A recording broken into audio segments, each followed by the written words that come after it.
You just chambered around a 701 Nation live stream and podcast on Guns and the 701 Network. Powered by LAUER Auto Repair, Bismarck, North Dakota. KALON'S Auto Service, Lemmon, South Dakota. /H Ranch, Morristown, South Dakota. Horton LaserCraft, Thunderhawk, South Dakota. And Little Angry Man Arms, Trail City, South Dakota. Now, here's your right-wing knuckle-dragging gun nut host, JD. All right, what do you think of that, Scott? How you like that one? Bravo, buddy. I'm telling you this right now. When you're talking about the Morristown, South Dakota area, the /H Ranch, I don't know if you can say it's a major sponsor until they give you at least $50,000 a year. That's what I'm saying right now.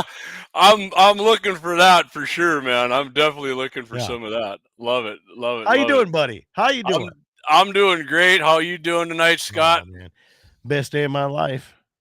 Yeah. Wow. Yeah. Is it though? It is. Every day I wake up, there's a lot of people that can't say they do that. So every day I wake up, it's a great day. Awesome. And if you don't take your day and say, you know what, I'm going to make something positive about it, you're in the wrong side of the dirt. This is true. Man. That's good advice. Hey, tomorrow could be our day to be on the wrong side of it too. One never knows. Damn right. Appreciate you coming on with me. Evening, Waylon Turnus. How you doing, buddy? Josh Patterson, what's up, buddy? 18 wheels and a dozen 6-shooters. How you doing, my friend? Greetings all and welcome all dang foreigners from other countries. That's right. Welcome the foreigners just as long as they're on our team, right? That's all I care about. I got a lot of foreigners around this country. You know, there might be from Bowman County. Those are foreigners. Burley County, foreigners. You know, Wayland from that Sioux County area, foreigner. Well, you got a Mercer County foreigner at your house there, you said. That's right. Yeah, I do right now, yeah. Yeah. Good evening, Eric Newman. How you doing, buddy? How you doing? So, guest tonight, like I said on the preview of the show, a couple of made up Upper Midwest radio legend, my friend Scott Bachmeier. Scott, appreciate you joining me tonight. Yes, it's all about deer tonight, man. So we're going to talk about everything deer because the North Dakota deer season is a week and a half out. That's why Scott didn't want to join me in the Orange Pumpkin Brigade, but that's fine. Because I remember you and on your Saturday show, you and Shelby were saying it bothered you when people come into the bars wearing their orange, right? Is that what it was? I hate when people drive up in orange. I hate when people go to town in orange. I hate when they come into the bar with orange. Take that shit off and just be like a regular person. You don't need to wear orange to buy somebody a drink. I'm usually wearing my orange hoodie, which is underneath my vest, and now I get and my cap. I usually wear my friend's blind guy cap, which is my favorite hunting cap actually. And but you know what bugs me is when people leave their orange cap or their stocking cap up on the dash and they drive around during the week when they're at work. I'm like, okay, we got it. It's deer season, man. We get it. You're hunting deer. You're trying to represent there. What's going? Good evening, Brian Water, my fellow MVE. How you doing, my friend? Eric says I'm really a foreigner since I'm from the better of the Dakotas. What do you think of that, Scott? What's okay? Better? So I lived in both the Dakotas, in opposite corners of East and West. Yeah, and I'll tell you this. I'll tell you this right now. If you're in Brookings, South Dakota, Madison, South Dakota, which I've never been there. There are some great people in Brookings and Madison. So I still own property in Madison, down in Lake Madison. And I'm telling you right now, man, that's a unique area. Like I would say like Bowman and Slope County is to me. That's what Brookings County, and I can't remember what is. It might be Madison County, but no, it's Lakeview County, I think. But anyway, those people are so genuine. And I will tell you this right now, SDSU all the way. Because I'm an SDSU player, right? I was still to this day, my buddy, I am professor at SDSU. When they ask me for my money, Yeah, it's Professor Scott Bachmeier. I was Yeah, gonna. that's right. That's right. I meant to ask you what exactly did you like? What were you? It's What none did of you your teach business what I taught over there. there? Okay, it's none of your business what I taught, but I Yeah. taught it, and it was a very high curriculum activity over there. I And believe it. and it was for I did that for about 8-9 years at SDSU, and it was very great. Awesome. Well, that long even. Okay. Yeah. I didn't know that. Oh, hey, I man. was instrumental in developing the next athletic department too. Yeah, it was really good. That's awesome. How the heck you got that going? I don't know, but you've I done a used to lot be of. cool, buddy. I used to be cool. Oh shit, you're still cool because not only Yeah. that, Scott, you've done way more shit than I've ever done in life. So I'm. I don't know if it's always a good thing that you've done more or not. Well, maybe. All right, maybe. Dude, all right. I'll get a few comments. Good evening, Okay. Cox. You know, it's been guest on Scott's show numerous times. The mayor, in fact, Blackbeard, dude. You guys started 4 minutes early. Yeah, Scott talked me into it. He's like, hit it, screw it, let's go. Hey, Let's just go. a chance to jump on, right? Gene says I gotta support the Yotes. Yeah, because it's Mayor Mulbridge, right? And the meat inspector, South Dakota No. meat. No, No. SDSU's the that's you. no, I'm saying Gene is the mayor. Oh yeah, he's the mayor. And he's a meat inspector. But he wants to support the Yotes. Oh, okay. No. Okay, because there's the Yotes Jackrabbits. No, Jackrabbits versus Yotes. That's like NDSU versus UND thing going on. Yeah. Okay, so where's Hey, you want a great story about this? Yeah, give me one. Well, I was down in Brookings teaching phenomenal classes, by the way, like one of the highest. Which I have no doubt. Which you have no doubt. So between Yankton, which was University of South Dakota, Brookings was South Dakota State. Rabbits versus Coyotes. So the Jackrabbits are yellow and blue, and the Coyotes are red and yeah, white. I don't know what the colors were, but anyway, one of the basketball games, which we were doing a presentation for a halftime show. I think we were in SDSU, and somebody from Yankton threw a dead jackrabbit on the floor. Uh-oh. It's like the hockey when they throw the dead octopus. Exactly. Out. So what happened when SDSU went down to Yankton? They threw a coyote, and then another coyote, and then a third, and then a fourth. There was like 10 dead coyotes on the floor. And how do you sneak? I get it. How you can sneak a jackrabbit in. How do you sneak 10 dead coyotes in? But they did it, and it was phenomenal. That is freaking awesome, man. Could you imagine them doing that at like USC or something like that? Well, how do you throw a dead bison out on the floor? That's hardcore, man. That's some hardcore shit. I like that. That's awesome. Yeah. All right, so Gene says my kids go to USD in Vermilion. Blackbeard says, sweet little brother Blackbeard, I got one for you. I also got you that extra large shirt. So them guns pop out for you. Plum Creek Rancher. Sorry to hear about your lease, Scott, but it's a good market to sell in. That is a good news on it, right, Scott? Yeah, that's a touching one there, Blackbeard. So yeah.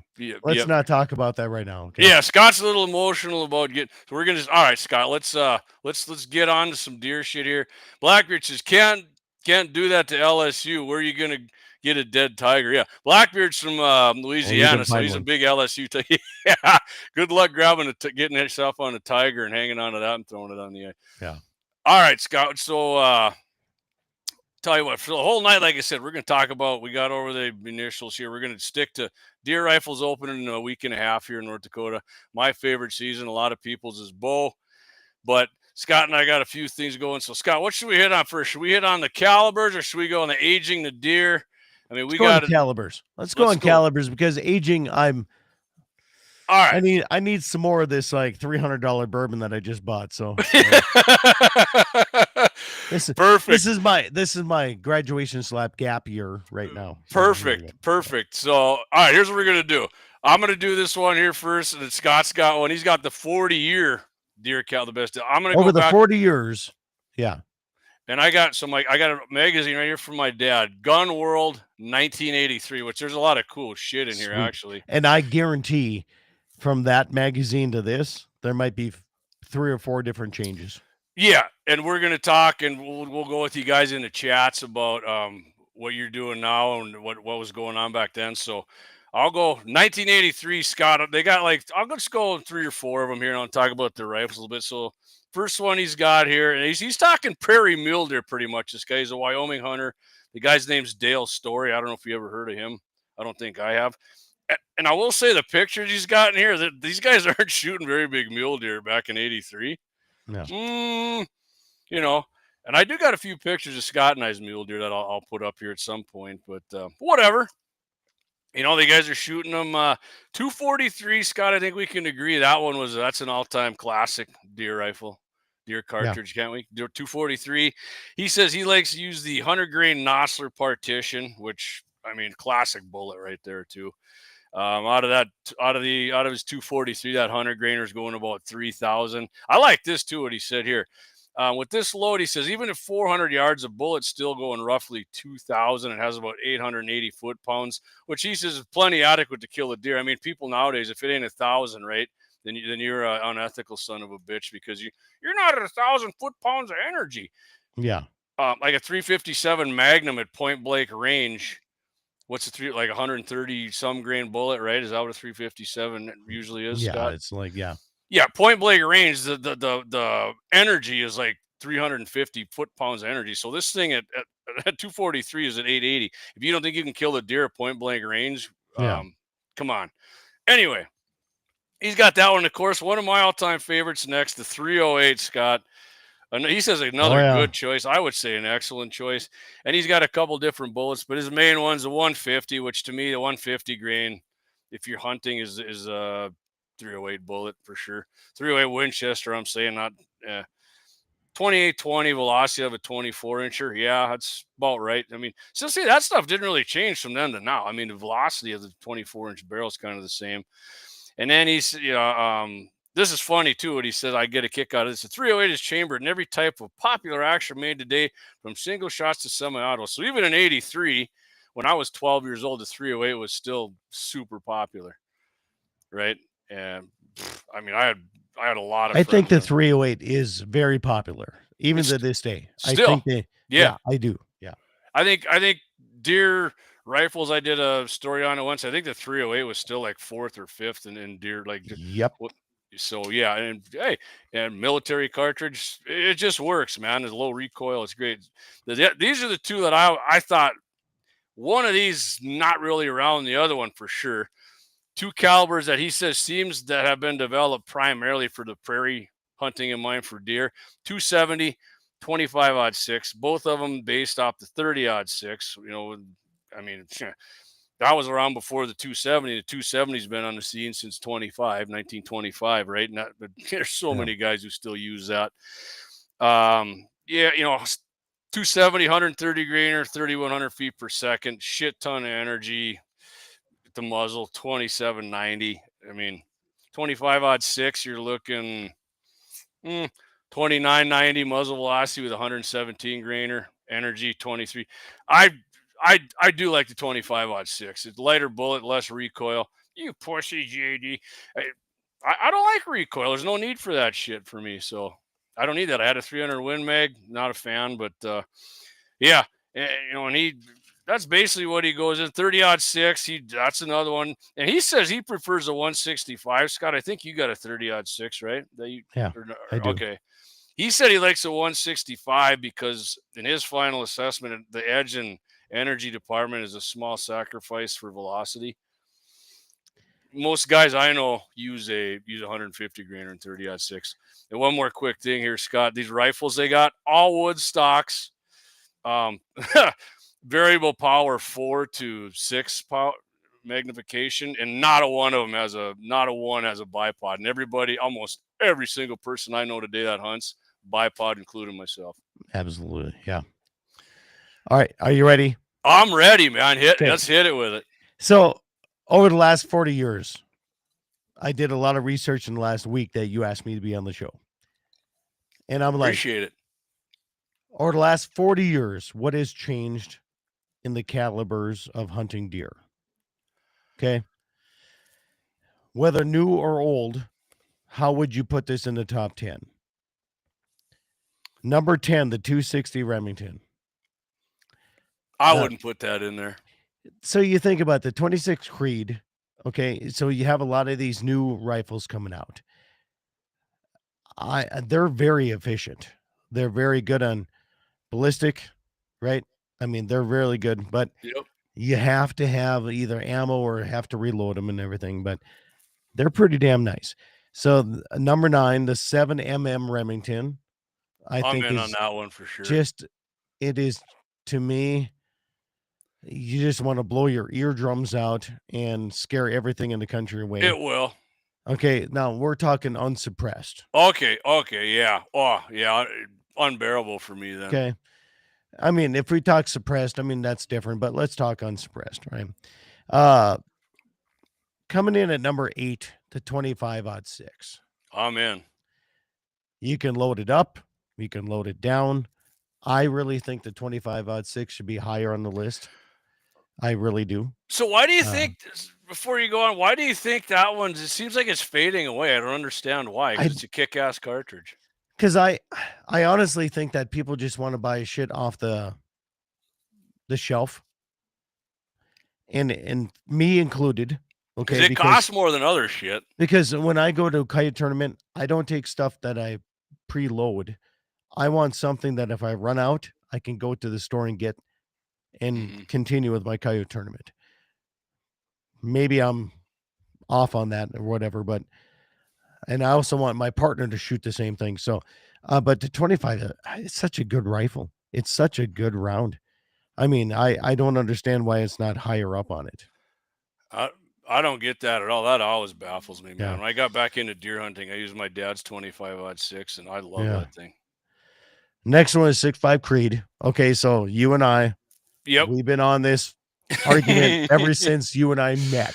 Yep. Ever since I was on the afternoon show at KFYR taking over shit, you were like, "Oh my God, I'm a 308 guy, and you're a 6.5 guy, and blah blah blah blah blah." Right? Yeah. Well, 6.5 came out in the middle, but I'll tell you what: when it comes to ballistic coefficient, and when it comes to knockdown power, when somebody actually knows how to shoot a 6.5 Creedmoor, it is a great round.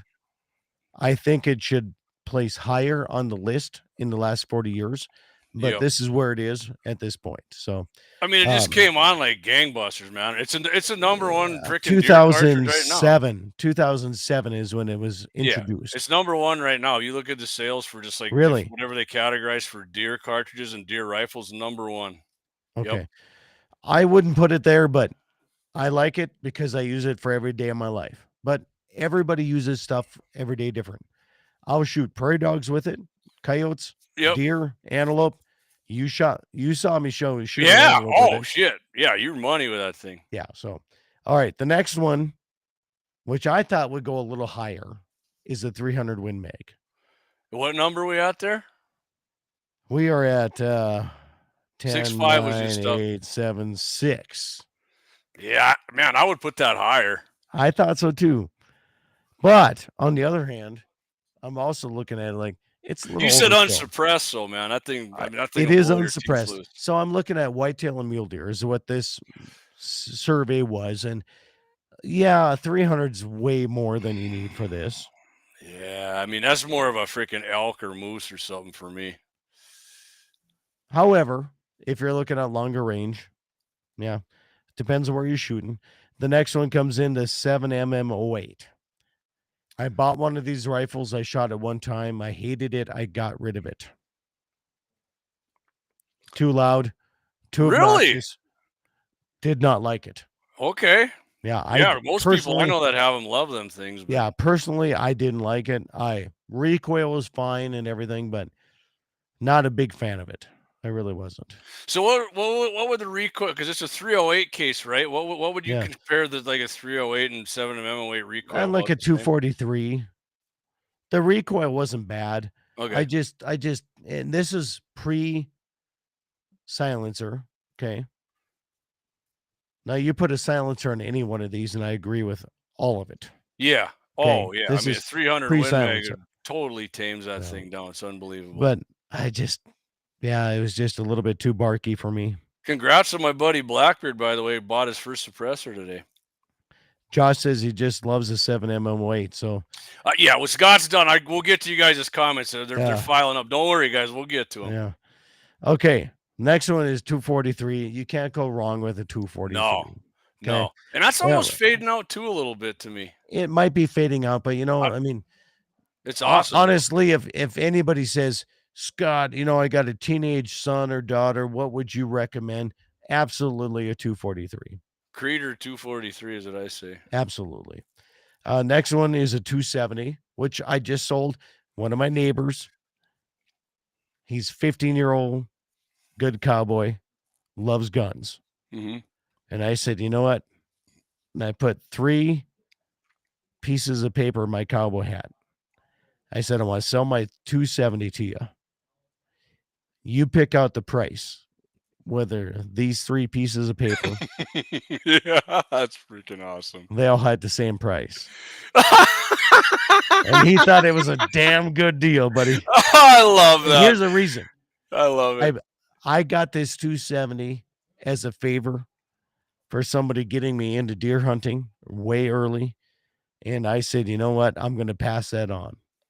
And Remington 710 270, great rifle, loophole scope, set up to the 9s. It's a $900 rifle set up all the way.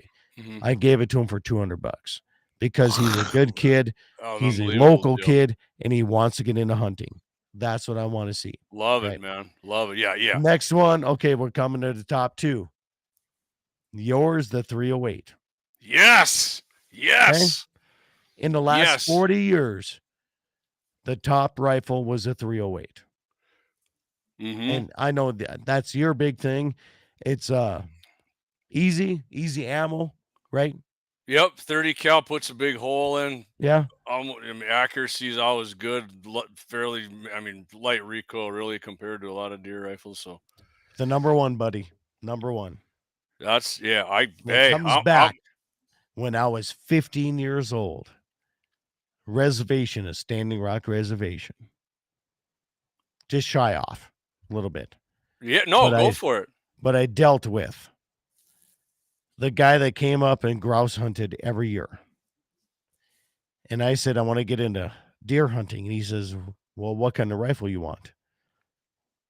I didn't know what rifle I wanted. I said, anything. I just want to shoot I don't care. He says, I got a 30-06. I said, I'll buy it. Well, how much you want to pay? I said, what do you want? He said, $50. And I said, I'll give you $50. And I had to scrounge for my 2 brothers to get $50. But I wanted this rifle. It was a 1903 Springfield chambered in 30-06. Full military rifle with the flip-up sights, peep sights, everything, cleaning kit in the buttstock. To this day, it's in my safe. Number one in this 30-06 is the number one in the last 40 years that everybody still uses. I can't argue with that. Yeah. I can't argue with that, man. There's no doubt a 30-06 is, not one of my faves, but definitely, I'm in a far minority on that one. So love it. But when you buy it from. Yeah. Oh yeah. You got it your first. Yeah. I wouldn't get rid of that either. I think I said it on your show, the first deer I ever killed, over by Dunn Center, 222 Savage, sitting right over here in the corner for my grandpa. So yeah, I'll probably never shoot it again, but it's never going anywhere either. So, I always got big plans. We're going to hang that in the garage. And all right, hold on, Scott. 8:23. I'll tell you what, we're going to hit our first. Okay. So we have a lot of comments. Let's come back because I have some of these coming back. Yep, we come back. We're gonna do we'll do the first our 2 big hammers here. Yeah, and I'm gonna get it right this time. We'll do our 2 big hammers, come back, and then we're gonna get to your guys' comments and we'll break them down for sure. So Scott and I will be right back. Scott Bachmeier, Dakota Prairie Outdoors, JD here, 701 Nation.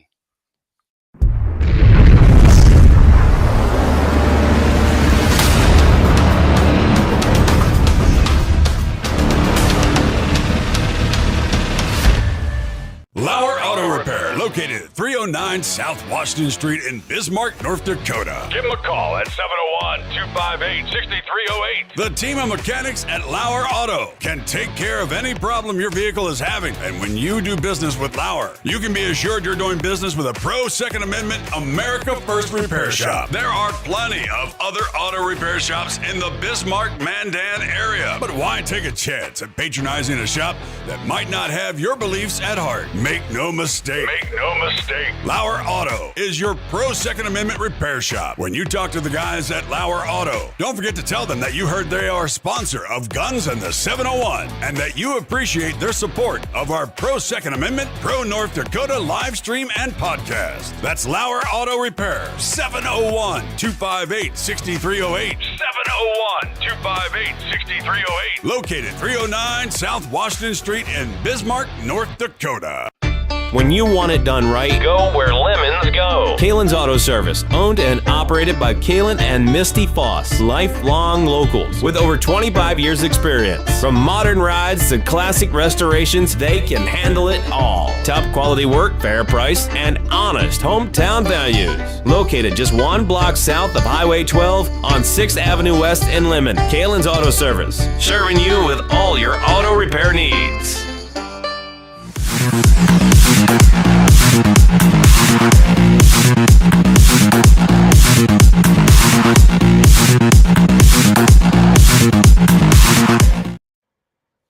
All right, JD back here, 701 Nation.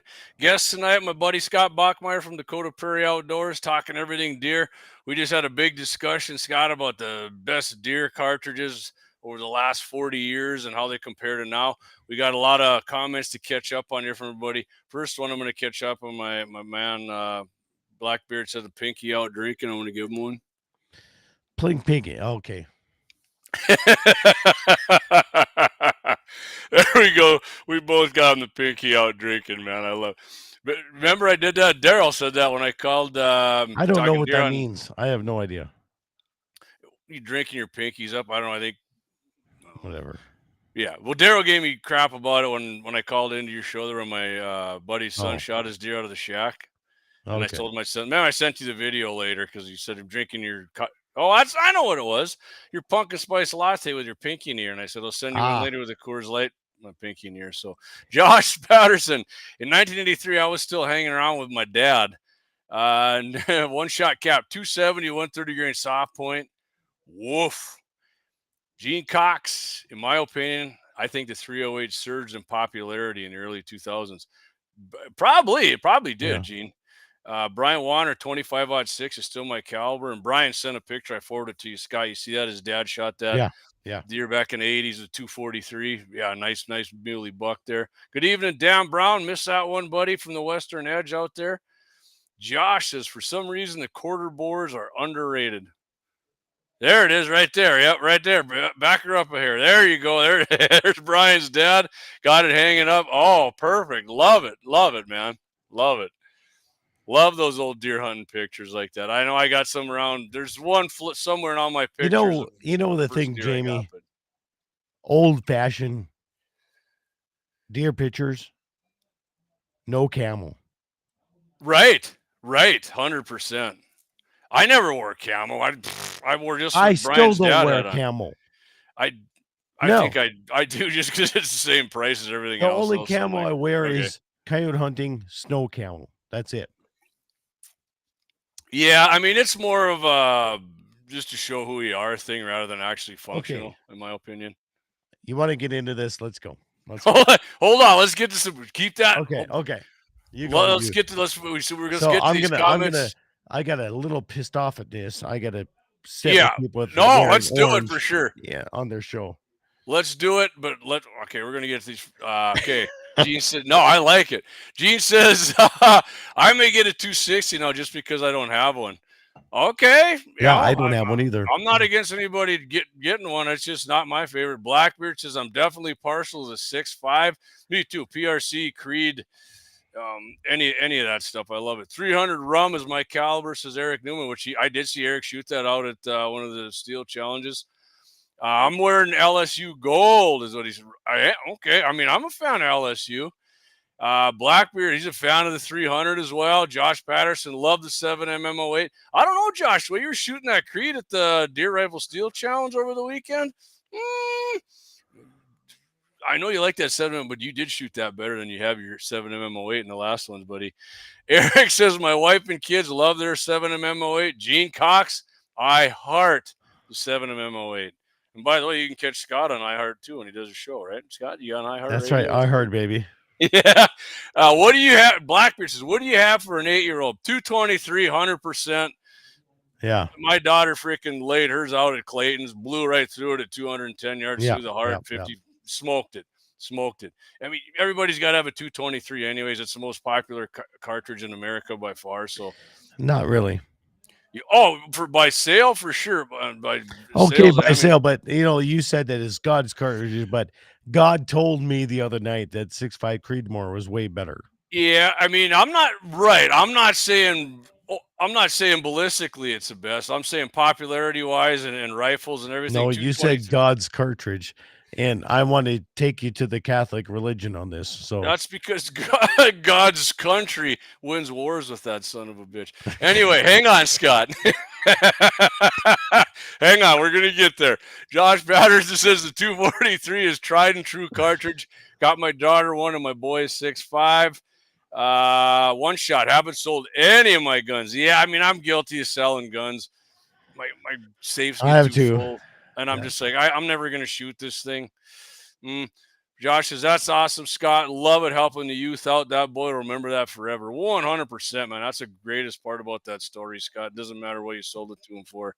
That kid's going to love that gun and have stories about it for the rest of his life, without a doubt. Without a doubt.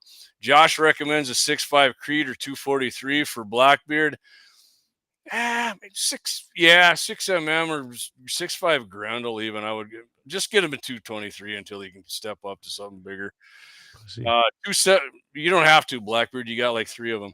270 was my first deer gun, says Gene Cox. It's a Remington 7600 pump. I'm being nostalgic and going to take it opening day. That's awesome, man. Love it. Nostalgia and deer hunting kind of go together, don't they, Scott, with a lot of shit? Yeah. Blackbeard loved that story too. Only one missing is the 280 rim, says yeah, that's a good one. Yeah. Everybody's got their favorite. It's just not dissing the 280, but it's just not that popular with more people. So here's the thing. We're not dissing any round. Right, okay? Right. Not at all. So people got to understand it's sacrilege to sell guns. I get that. I don't have any kids. I don't have any progeny after me. So when I see a young kid in my area that's interested in hunting or shooting stuff, and he comes up to me, he's like, oh my God, you should have seen that. I just shot a prairie dog at 500 yards and it flipped up and it starfished. And I'm like, you need this rifle, right? I mean, this is why I'm giving my rifles in a way to the next generation. It's not because I'm holding on to them for any special reason. I have no kids. This is where I'm going. And in my local area, if some kids want to get into this, man, I'm so happy for them. So if that sounds bad to somebody, I guess that's okay. I'll take that 100%. But it is so fun seeing these kids so interested in, I mean, they're just jacked, man. When I give that kid that 270, I said, you know what? I said, I know you want to buy it, but I want you to shoot it first. And he grabbed like 2 oil jugs. He's like, can I take these oil jugs out in your yard? I'm like, hey, I love that. I think you should take them 300 yards out into my yard and check it out. And he was just loving life, man. I mean, he was. So absolutely. That's what I'm doing. And this is my life. So people can say whatever, but I don't have kids and I don't have a hand-me-down thing. So I'm doing this for the kids that in my local area are truly interested about hunting. That's where they're going to go. Not only that, you've done for years the NRA thing too, right? You do the state rodeo. I do that. I do the NDRA. I do the NDRHARA, and I mean, I will support any shooting event out there. Yeah, absolutely. Man, I will support. Scott. That's awesome. I'll support. Like, okay, I'm like super Sudafeded up right now, Jamie. Yeah, you're sick. You told me. Well, you're I'm on top of that. You so got sick. that $300 bourbon going there. I got $300 bourbon. That's a Hey, reason. which is fine, man. We're live streaming, baby. I know, love but it. here's the thing. It ain't like So you're last yeah, I mean, Thursday, you're talking last my tune here. I love it. I know. Last Thursday, Bucks for Bras, Elks and Bismarck. You know, breast cancer awareness, the whole month of August. They asked me like 8 years ago to help them out with this. We increased their thing, even when Bucks closed, and we moved it into the Elks with still Bucks for Bras. Right. And we just raised a shit ton of money. Okay. This year, more than anything. So I started that on Thursday. The next day, on Friday, I was back at university. I drove home, did my radio shows, which a lot of people don't know that I do some morning shows for some Montana radio stations. Yeah, what do you do then, man? Why don't you throw them out there? Oh, quick? buddy. 960 KFLN, radiobaker.com, man. 6 to 9 Mountain Time. Best country music. Well, I would say the best announcing, but I got a cold and this shit's going on the rest of the week. I'm down with it. All right. But anyway, we rode up and we did University of Mary. Okay. So people can say what they want about private schools, but I guarantee private schools don't have a goddamn litter box in their damn corner. Right. So, 100%. so you can tell me what you want about everything. Here's the thing. If it's for a good thing, and the University of Mary, they said they're going to start this one was for anybody in the military that wanted to join the University of Mary. We did the whole entire night for scholarships for them. We raised $2 million. Damn. For No scholarships for anybody in the military that wants to join the military, or That's freaking not unbelievable. military, but if they're in the military, want to join the University of Mary. That's an unbelievable amount of money raised. We did that in 72 hours, and I rolled back home, and we rounded up the next morning, and I got sick as a dog. So if I sound a little off, I'm apologizing, but I'm not apologizing for helping not only the Bismarck Cancer Center, the military, and University of Mary, and people like, wow, yeah, ooh, that's, I don't care what you think about it. I think that's awesome, buddy. That's awesome. If you truly look deep inside and say, this is where the money goes. Now, if you're going to say, Scott, would you help me with a benefit for anything that gets rid of litter boxes out of our public schools? Goddamn right, I'll be there. I'll be the first one there to auction that son of a bitch off. I think we could get a lot of people there helping you out with that one. So yeah, so you can judge me however you want. No, I judge you. I think that's freaking unbelievable. I mean, you get that much money going for an awesome cause too, man. So you want to know why? $300 punt in Pendleton. I want to try some of that. Save that for like. It tastes so good. It looks good. I mean, you gave me that apple juice when I was down there, so that's different. Yeah. All right. I'm gonna get to a few more comments here. Blackbeard says $300 drinks. You got triple exclamation points on there. You damn right we do. Eric says camo is my everyday clothes. Yeah. Okay, so let me ask you this. Okay, so I have no problem with that. I have no problem if you're a regular guy wearing camo, but I have a problem when you're from Fargo coming over here and your pickup is clean, your rims are clean. I'm with you. And you're dressed in 100% orange.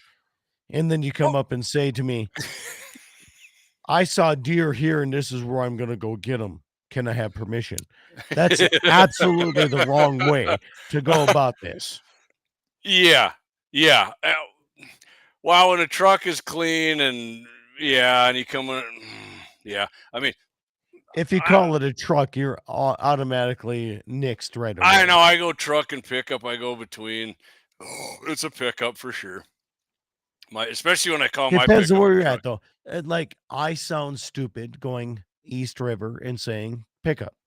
Nobody knows what I'm saying. I mean, it is a pickup, I get that. Though. So it is a pickup. You just got to know where you're at. And I think you don't need to wear orange when you're driving your vehicle down the road. I just don't think that's necessary because the Game and Fish does not recommend 400 square inches of orange when you're driving. So what you're seeing right now, I mean, Scott, this is way more freaking orange than I usually wear when I'm hunting. But I hunt on private you're property. Really bright to me, buddy. And I hunt on private property, and the pictures I'll show later, you and me hunting over a deer. But I was in I won't get into it totally right now, but I'll just tell you, I was in the Ruger American group on Facebook, and you couldn't believe the people getting on me just for wearing an orange cap. And I'm like, I was on private property, you fucking dipshits, eat it. You could have been shot. And I'm like, if somebody shoots me on private property, they better hit me, because if they miss, I'm not. Well, I mean, the way I shot Saturday. Yeah, there's some different cats out there. All right, I'm gonna get to some more. Blackbeard says Sitka means you're city folk and rich. I did it. The guy did give me some Sitka. I'll admit that I do have the bibs yet in my camper, the ranch. Good shit, man. I think you said their zippers are shit, Scott, and I agree with you. I love my Sitka, but the zippers are terrible. Yeah. Yeah. Brian, story behind this I won't tell, but Brian's like, you got over that grundle pretty fast, JD. I did, Brian. Real fast. Oh, man. But yeah, I mean, that's what I said. If you're under 200, just go with the 223, 200 to 215 yards. And after that, just get a 6.5 Creed or 243. Josh says the boy's Creed is far better shooter than my 701 no secret. Yeah, it looks way better too. That's a sharp looking rifle. Let's see here. We also set it up to be one of the best rifles we got. Yeah, it's awesome, man. And Gene, I got a 8mm mag. That's a Canon. Remington tried to get it going in the late 70s. Odd but neat. Yeah, man. Any of them big can. Like I said, ultimate hunting anything, Scott, would probably be like a 338, Lapua. But who the hell's going to carry that thing around, right? That's way too heavy. Right. And I'm saying. So, like, when everybody says, what's the best cartridge? The best cartridge for hunting game is probably that thing, right? No, absolutely not, Jamie. No, I mean, overall, if you could just shoot anything, you got one thing. No, it's all about shot placement. If you're going to take one round, for sure. If you're going to take one round, do moose, elk, mule deer, whitetail, coyote, prairie dog, squirrel. I'm going 7mm PRC then. 300 Win Mag. All right, like I said, that was unsuppressed though. Yeah, with a can on it. No, we're all talking about cans. It doesn't matter what we talk about. If we're talking from here on out, it's got to be suppressed. I agree. I mean, all the time, really. And I have friends and relatives who hunt without them, and I got to wear my earplugs, and I'm just like, come on, man. Yeah, no shit. Especially when the $200 comes out. So starting next year, if you hunt deer, get it done, man. Anyway, let me get to a few more of these here. Luke Sabat, Youth Trap League was one of the best things I got into. Hell yeah. I mean, that's huge in North Dakota for sure. Josh says, that's awesome, raising money for those things. Gene says, awesome. Nice work, Scott. One Shot Cap says, Blackbeard says, love Pendleton. I'm not a big whiskey drinker, but Pendleton's my favorite. Okay, hold on now. Pendleton makes more than just whiskey. Okay. They make $300 bourbon, my friend. I'm not a bourbon and when fan. You're on your gap year, you can afford this. I will drink bourbon, but it's so tasty. Pendleton whiskey is my favorite. If I drink whiskey, which I don't very often, 100% it's going to be Pendleton. Justin Latinsky, good evening, 701Nation. Good evening, Justin. Thanks for jumping in, buddy. Luke Sabat, my grandfather was a big fisherman. Every time we asked permission to hunt, he had a big bag of fresh walleye to show appreciation. Yeah, man. I mean, that's a damn good way to do it, too, because I'm saying this right now. I have had today hauling cattle in 3 calls from elk hunters. And so I told each one of them, I'm like, you know what? I got some fence to fix in the morning. If you're going to show up at 8 o'clock, let's see you. And we'll see who shows up. And trust me, Scott has fence. Scott's land is like real freaking, like settler land freaking fence fixing, because I didn't help him fix any, but we drove around the property there and looked at it and shot shit, and that dude's got freaking fence there. I mean, if you want to get in shape and get strong and you're like some high school kid playing football next year, get hold of Scott Bachmeier, go build fence with him. Right. High school baby right here. High That's school baby in a 50-year-old body. yeah, that's country strength. That ain't no gym power strength. And not like gym guys aren't strong, but country boy strength's the real thing. Justin Latinsky says the best gun is the one that works for you when you want it to. Yep. For me, that's a 338-06 and Yes. 375-8. Right. 100%. Yes. 100%. Absolutely. All right, Yeah. Scott, we're going to do our big ad here. We're going to come back, and I'll Hey. tell you what, we're going to hit on. Can I go get a refreshment? Absolutely. This is going to be about a 5-minute break here. The host and the co-host can go do that. But when we get back, I'll tell you what we're going to hit on. I got an article here from deerlab.com, aging deer on the hoof. And if you're having fun listening to the show, I'm just going to say go ahead and buckle in for strap in for about 2 hours. It's going to be about 2 hours, maybe a little under, and we'll cut it off. But it's a fun show happened. You never get tired of talking about deer stuff, man. That's for damn sure. So here's a big ad. We'll be back. JD 701 Nation, Scott Bachmeier, Dakota Prairie Outdoors, the Deer Mixer 2025.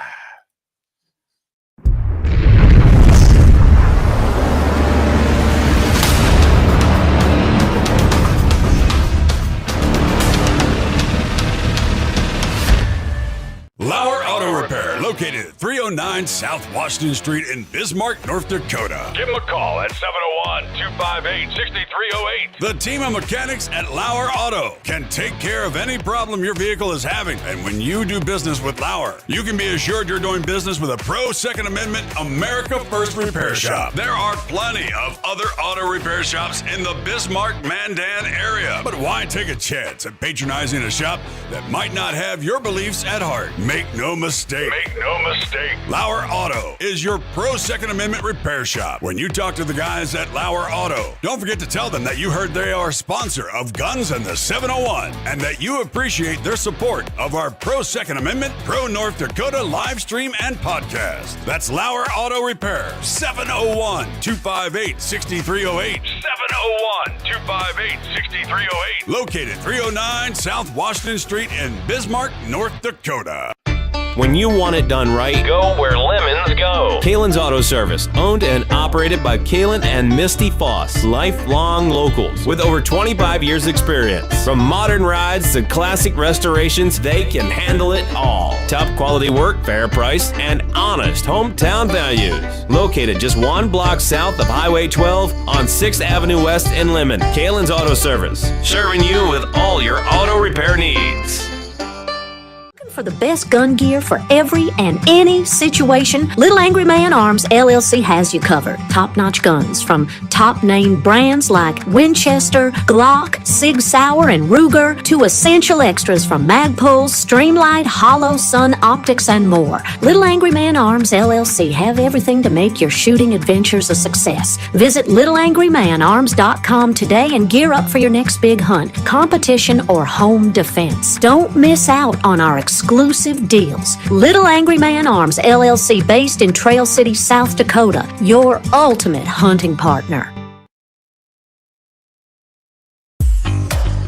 At Horton LaserCraft, we believe in the power of personalization.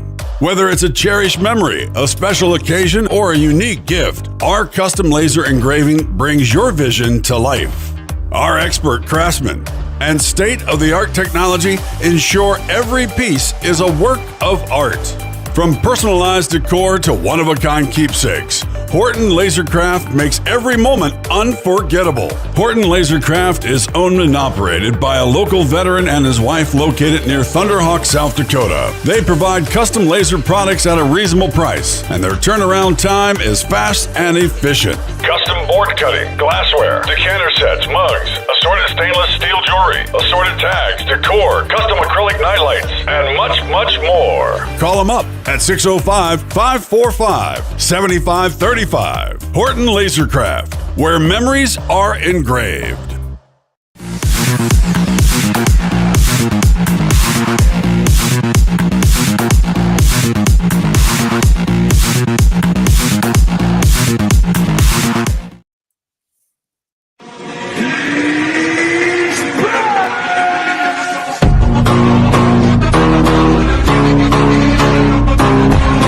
Jamie.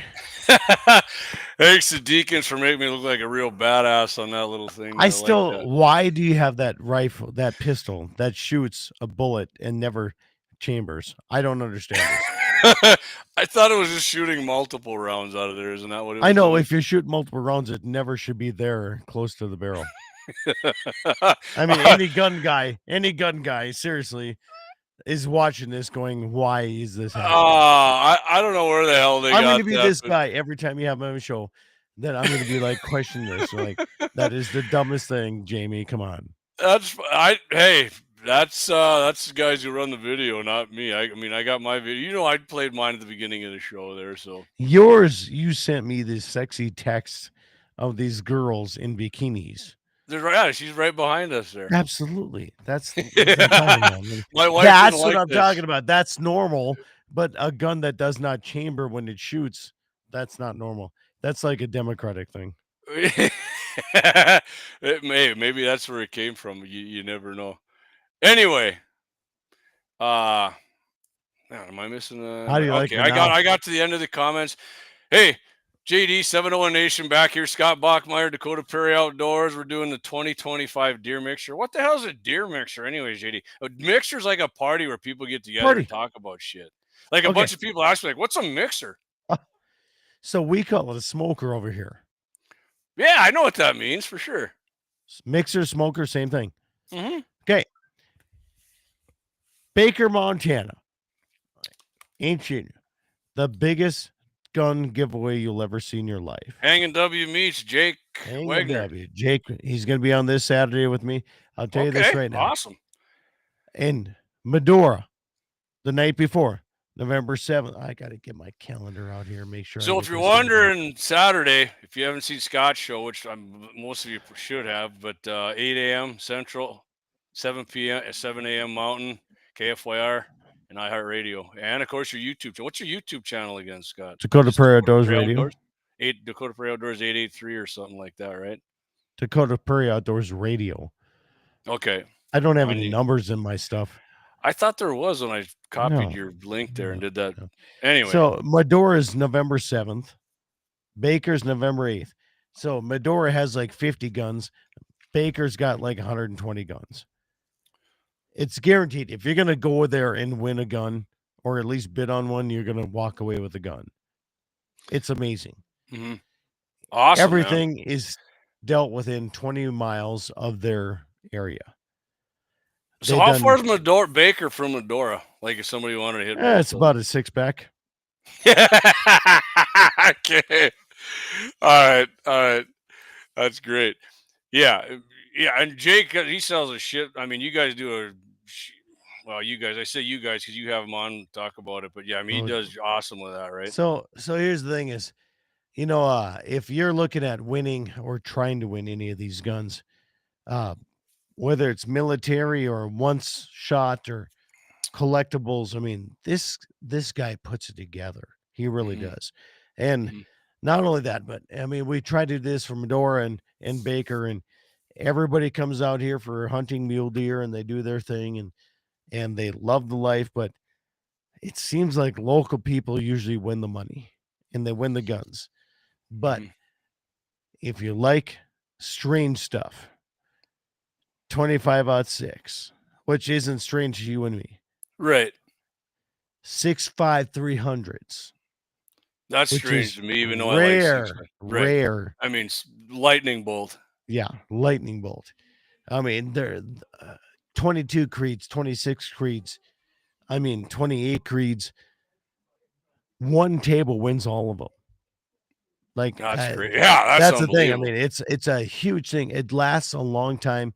It's a long night, and you got to hear me auction all damn night. But that's not a bad thing. Ultimately, I mean, it's such a good party because we usually have a table in the middle, and we have a fun time, and we have like Ham's beer, which, like, if you're a real cool person, you're gonna drink that, and they bring that just specifically for us. So, join our table, come in, bid on guns, and some of them are going to be really, really cheap to win. Awesome. And hey, Brian Warner says he's going to beat in Baker again. He said it's a good time. Yep. Nice.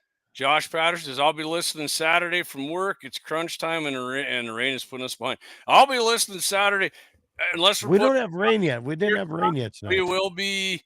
I'm going up opener Friday. My uncle Dean's got his gratis tag. I'm going up there and meeting him. We're going to get in the shack about 10:30, 11. And that evening, my buddy John's coming up. He's also got a buck tag. My dad has a gratis tag as well. But Saturday morning, I promise you we'll be listening to the show unless we're putting a stock on something. I'm nothing better I like than sitting in my hunting shack listening to Dakota Prairie Outdoors Saturday I appreciate morning. that, man. Thank you. You bet, man. It's you know what, Jamie? You know what? When I was on KFYR years and years ago, we're talking like 17 years ago. Mm-hmm. And I took over the show and I told the guys, I'm like, we need to bring back What's on Your Mind. Yeah. This is like 2010. 2010. This 15 years ago. Yeah. Right? And I said, we need to do this. And he's like, okay. And we got a new general manager. He's no longer with us, but whatever. And 2011, the flood happened. Yeah. And my show went from zero to freaking hero. Yeah, I was going to say you had a huge show on that deal. Yeah, because of the flood. There's no reason for nothing besides that people know who I am and how you know who I am and anywhere. Oh, I knew who you were before. I know, but here's the thing: is like you just luck out sometimes, right? And I 100% agree that I lucked out during a disaster. And my brother was on the river and I mean, it was all part of a family thing, but I reported from there. Yeah, you were flying over out in Blackhawks and shit. Oh yeah. Dalrymple. Yeah, it was anyway. You're the one person that always called and said, you know what? I want to sit and have a beer with you. I was like, okay. And you're like, really? And you acted like these people in the radio weren't not to be touched or had a beer with. And I'm like, I'll have a fucking beer with you. Like all the goddamn day long, you know? So we met and then we met down at, I think that was the Buffalo Wild Wings in Bismarck. Dubs, yep. Yeah. Yep. 100%. And we sat there and we had a beer and we're like, and look where this came. This is a friendship that has blossomed to where we're expanding onto this. And you know, and I don't know. I came down and hunted and shot prairie dogs. Absolutely. Well, you know, we do things together. We shot prairie dogs up at Grass to Be. We shot coyotes but that's right. Yeah. Yeah, we went around all over the place. You and Clay and I and Gene, yeah. But you know where my heart was here in the western side of the state and doing what I do. Oh yeah. And we've never lost that side of it. So when people say, well, Scott, you know, you're kind of favoring the agricultural side of things. Yep, you're right. And if we're talking about hunting, and I agree with some hunting, yeah, you're right. But if I have an opinion about how those two meet and they don't meet, you and I have always been on the same page on this, and I appreciate that out of you 100%, Jamie. So, you know, these people talking about on the radio, they're waiting for one thing or another in the podcast. You know, they're going to get me 100%. Oh, yeah. You're real, man. Scott's real. When I met Scott, I felt like I'd known Scott for freaking my whole life, like my lifelong buddy, because him and I mesh so good. And I mean, he's just a good guy to talk to, and he's down to earth, and he's like you said, you're real, man. It ain't, I like that. I like that. And we, to this day, we're going to get along. And I imagine as long as we're alive, we're probably going to be friends. So. And the thing is, we have an open conversation. Yeah. Yeah. Yeah. I mean, the things Scott and I disagreed on are probably, and then that wasn't even that big. Well, your 308 shit that you went through. Yeah. I don't know. I understand what you were this big 308 guy and you were hating my 6.5, and now what do you shoot? 6.5. Yeah. You got that, and my dad got one, and man, I still love the 308. And the other thing was 6.5 is undeniably. Like, you and your wife thought I was a really cool guy, and you didn't think I was, and now you and your wife both think I'm a really cool guy. So that's right. Cool. That's right. Yeah, you came here a couple of times. We made sausage, and we were bullshitting. Yeah, damn right. I made your wife sausage. Yeah. And then I smoked it. She's not listening, is she? Nah, she Okay, don't listen to my perfect. show. That's right, Does baby. Dixie listen to your show? She's right across the window. Oh, all right, and- Dixie. Appreciate And that. she's appreciating nothing else. Now my wife listens now and then, but she So gets mad. do you see these windows, Jamie? You've been here. I seen Jesse walking by back That's Jesse's back. Yeah. there. They're very I've thin. slept on the other side of it on your couch a few times, actually. You so. have apple juice in the morning. Yeah, I was upstairs there. Yeah, Scott told me it was apple juice. It was not apple juice. It was Pendleton, and I did finish it. So, and then we went shop prairie Same dogs. thing. Yeah, Welcome to Slope County. All right. So Gene says Baker again, long drive but fun. So he's coming there. All right. So Gene's coming, and Gene's a great guy, and he's willing to spend some money because he knows his old school rifles. And that 21 flask rifle, there's like 50% of those things that are really, really old school. And then Jake even has he's got some like Teddy Roosevelt stuff there. I mean, it's crazy. Teddy was actually hunted on his lever gun, some of them with the can. He was like the original. Yeah. Yeah. So, I know you like the Marquis better than Teddy, but I don't know. Not a big Teddy fan. I don't know if Marquis was rolling around I'm with a can on his gun. I'm not a big Arkey fan. I'm just saying both of those son of bitches lied to shoot as much as they wanted, but if Game and Fish was around, both of those son of bitches would be goose out in the goddamn handcuffs. Oh yeah, yeah. I'm more than likely. I'm not going to disagree with you. You're probably right. I never looked into. As much as they like to shoot shit, Oh yeah. All right. Anyways, all right. Let's get into a little article here. DeerLab.com. Aging deer on the hoof. We're going to take these suckers up to 6.5+ years. Yeah. They got the aging, and then they got a little tidbit about them. It ain't going to be that long, and then we're done with this. We can get into some deer bullets and some other stuff, some optics. But so, right, Scott, everybody, how old are you? Another year, just another year. If you see a deer, Scott, do you know if it looks old or not? Right, I can tell what an older deer looks like by now. And I'm not saying I know when it's middle age for sure. I'm not saying a real old one I can tell, but can you,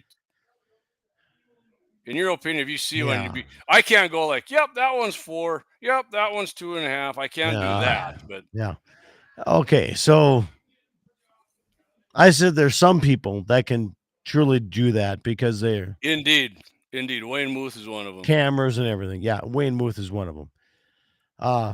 Myself, I can tell if they're 2 to 3 or they're 5 to 6 or older than that. Yeah. That's my judgment. Yeah. Yeah, I can give you a general young, middle-aged, or old. Yeah, so exactly. Yeah. So, all right. So this, like I said, this breaks it down pretty good, man. This is I like this because it keeps it short and they get right to their shit here. So, 1.5-year-old buck, also referred to as a yearling, resembles a small doe with antlers. Antler sizes reach approximately 20 to 30% of overall potential and is likely a spike, 4-pointer, 6-pointer. These guys are from the south, right? Because we go 3x3, 4x4. Or a very small 8-pointer. Regardless, the spread for younger deer will remain inside the ears. The head appears long and slender, body weight distribution more towards the rear end. Back line appears sloped downward from the back to front. Belly and back do not sag. The deer's neck, pencil neck, like Adam Schiff, pencil neck, Schiff. Legs seem to be very long compared to their torso. Tarsal glands lightly stained. Man, I don't even know if they're lightly stained when I see them when they're that young. You know where they are, but yeah, and something when I see, I would not, even Scott, when I take a young person hunting, I'm like, no, you're not shooting. Just let it go, right? They're you can tell. There's no doubt. It just looks, just don't even, eat your tag if you got one. Okay, 2.5-year-old buck here. Once a buck reaches 2.5-year-old status, it's synonymous with large does with antlers. That's a good characterization of it, I would say. It often grows antlers with a spread just inside, at, or just outside the ears, likely sporting 50 to 60% of its lifetime antler potential. Often it grows between 6 and 10 points with typical average numbers of 8 points. Just a point whole total count makes me laugh when I do it just because of where I grew up. The head is still long and slender. Body weight distribution shows a heavier rump than the front end. The age bracket has a back line that slopes from the rump to the shoulders but has no sagging of the belly. The buck is generally slightly more muscular than the year before, but no severe neck swelling occurs. The legs still look tiny. Tarsal glands somewhat stained. You don't want to grab the tarsal stains when you load a deer up either. I don't care if they're young or old when the rut's going on. If you got a nice pair of gloves, don't do it. I carry rubber gloves. Scott gives me shit about my rubber gloves. I don't. I carry them too. When I load a deer up, I get the gloves out, especially if I'm the back leg guy. I get the glove. I take my good gloves off. Get the glands. Because those, it's just some stinky muleys, JD. No, trust me, a whitetail stinks like dirty piss too when you grab them back there. So at least okay. So Jamie, I mean, yeah, you and I went antelope hunting together. Mm-hmm. We went out. We got it done in 45 minutes. Yeah, we did. I put gloves on, and I nice animals too. I showed you what a fire extinguisher with water was. Loved it. Clean it out. Done. Very clean. Tons of pressure. Cleans out all. Yeah, enough pressure to knock shit off of there. So when you're talking about deer in different ages, and you know, I can see that. I really can, and you can tell that in different ages. So as a rancher, and you got different cows in different conditions and different shape. Mm-hmm. I personally feel that some of the deer will be recommended. What's up, Jesse? Jesse's coming in behind. Boys, hold on. What's up, buddy? Hold on, we can have this ear pod. Oh, we're gonna. Oh, watch this. This is. Gonna oh be man, cute. you guys are gonna be close. Oh God. Looks like the bachelor party down in South Dakota. Oh, buddy. This is not South Dakota, buddy. This isn't even Slope County. This is like Cass County shit going on. I told Scott it's too bad you couldn't have got another mic hooked up on that back one there, man. We got another mic, but there's no I got no ears back there, so wouldn't be able to hear you. Yeah, you got this all like USB shit going on there, Jamie. We're old school here. Well, if you find something, hook it up, Jesse. You're more than welcome to come on, man.